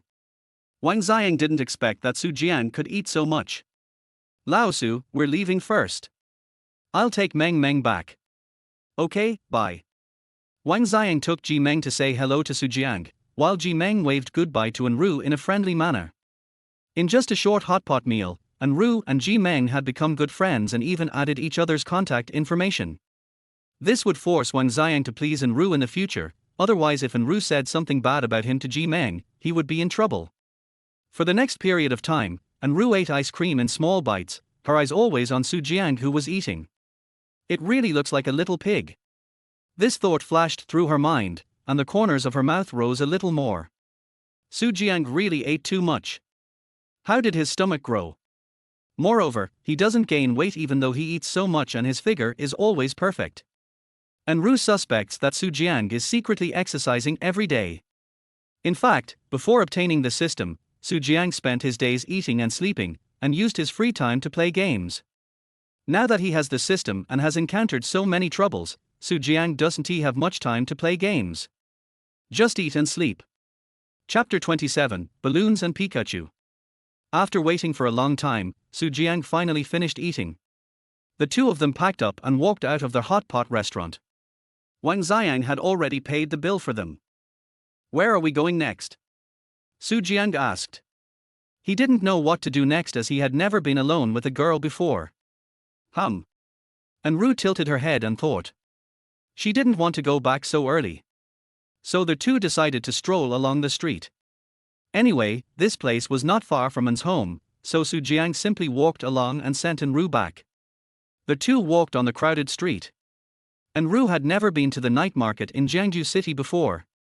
She was full of curiosity and looked here and there. When she came to a balloon shooting stall and looked at the neatly arranged darts and balloon guns, An Rou became eager to try it out. Little girl, do you want to hit the balloon? 1 yuan per time, the minimum price is 10 yuan, and I will give you 2 extra darts. Seeing that business was coming, the boss immediately launched a marketing offensive enthusiastically, with a smile unique to businessmen on his lips. An Rou took a look at the prize and finally fixed her eyes on the huge Pikachu doll. Boss, how many balloons do I need to hit to win that Pikachu doll? An Rou's voice was clear and pleasant, with a hint of barely perceptible nervousness. The boss smiled when he heard this, and his smile was full of pride and satisfaction, because the Pikachu was the most popular prize at his stall and attracted a lot of business. Little girl, that's the ultimate prize. You have to hit 30 balloons in a row to take it away. The boss smiled, with a sly look in his eyes. Hitting 30 bullets in a row, not to mention the students, even the soldiers may not be able to do it. But An Rou didn't take it seriously. She confidently took out 100 yuan and gave it to the boss, buying 50 darts and 50 plastic bullets. Jiang didn't know where this little girl got her confidence from. An Rou took a deep breath, she gripped the balloon gun tightly, aimed at the colorful balloons, gently pulled the trigger with her finger, and fired several bullets in succession. Bang, bang, bang. Bang. The balloons were still swaying in the air, only one of them was shot by a bullet, and An Rou showed a look of astonishment on her face. The corner of Jiang's mouth twitched. It took more than a dozen bullets to hit a balloon. It was a pity that she was a member of a gangster family. In some ways, it's a talent. The boss was also stunned. He had seen dishes before, but this was the first time he had seen such bad dishes. Humph. An Rou was obviously not satisfied with her performance. She snorted coldly and tried to defend herself. It must be the wind. The wind was too strong just now and blew the bullets I fired off course. Yes, the wind almost blew me away, Jiang complained in his heart. Then, An Rou put down the balloon gun in her hand and decided to try throwing darts instead. She picked up a dart, aimed at the balloon, and threw it hard. Whoosh! Whoosh! Whoosh! Snap! Snap! Jiang nodded expressionlessly. Not bad. He hit 2 balloons with more than 10 darts. That's progress. An Rou was already feeling a little uncomfortable at this time, her cheeks flushed slightly. Many people around her were attracted by her poor skills, but more were attracted by her beauty. An Rou's appearance is indeed outstanding, and her slim figure makes her particularly eye-catching in the crowd. Many boys are attracted to her and start whispering. Fuck, what a beautiful girl. Hiss, this is too bad, only 2 balloons were hit. So what? She's pretty, isn't that enough? Look at her figure and temperament. She's simply the goddess in my heart. Come on, didn't you see the man standing next to her? They are wearing couple outfits. Fuck, that guy is so handsome too. Damn, is this kind of girl actually dated by this kind of guy? Everyone then noticed that there was a tall and handsome boy standing next to An Rou. The two of them were wearing similar clothes and looked very well matched. Many people showed envious expressions. Snap! An Rou felt a little shy when she heard the discussions around her, and put down the remaining darts with a blushing face. She didn't want to play anymore and her mentality was a little broken. Just as she was about to leave, Jiang came up to her, patted her shoulder, and whispered, "Let me do it." An Rou was stunned and quickly reminded, "This is very difficult." Jiang smiled indifferently, picked up the balloon gun that An Rou had just used, counted the remaining bullets, and there were more than 30 left.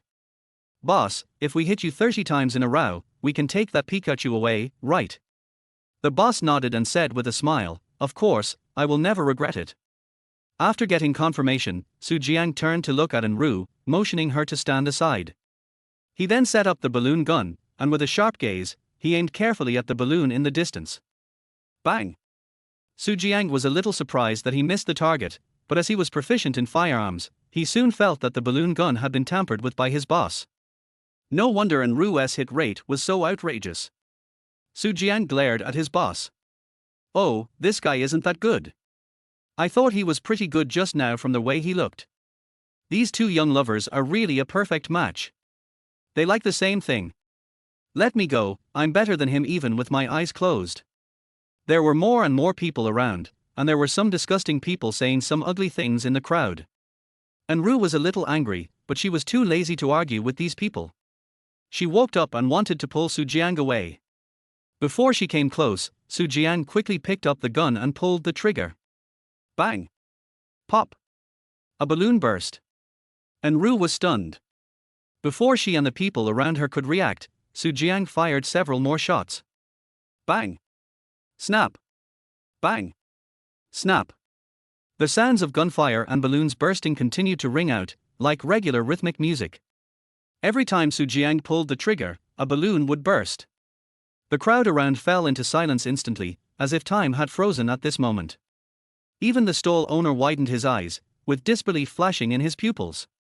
At this moment, the only sounds in the entire venue were the crisp sound of Jiang pulling the trigger and their bang-bang sound of the balloons bursting one after another. 19, 20, 21. An Rou stood aside, quietly counting the number of balloons Jiang hit, cheering for Jiang in her heart. As Jiang hit the balloon continuously, the boss felt more and more disappointed. It was over. He had met a tough guy. Snap! Snap! Snap! 28, 29, 30. When An Rou counted to 30, she raised her hands excitedly, turned to look at Jiang, her eyes full of joy. Jiang put down the balloon gun in his hand, turned to look at the boss, a smile appeared on the corner of his mouth, and asked lightly, "Boss, 30 rounds, no problem." The boss' mouth twitched and he looked around. There were so many people around. If he refused to pay his debt, he would have no place in this area anymore. Gritting his teeth, he forced out a smile that was uglier than crying. No problem, congratulations to this guy for winning our ultimate prize." Jiang nodded, walked forward, and picked up the Pikachu doll that was a circle bigger than himself. Those who had spoken harshly before had already shut up, and many people were eager to try, feeling that they could do it too.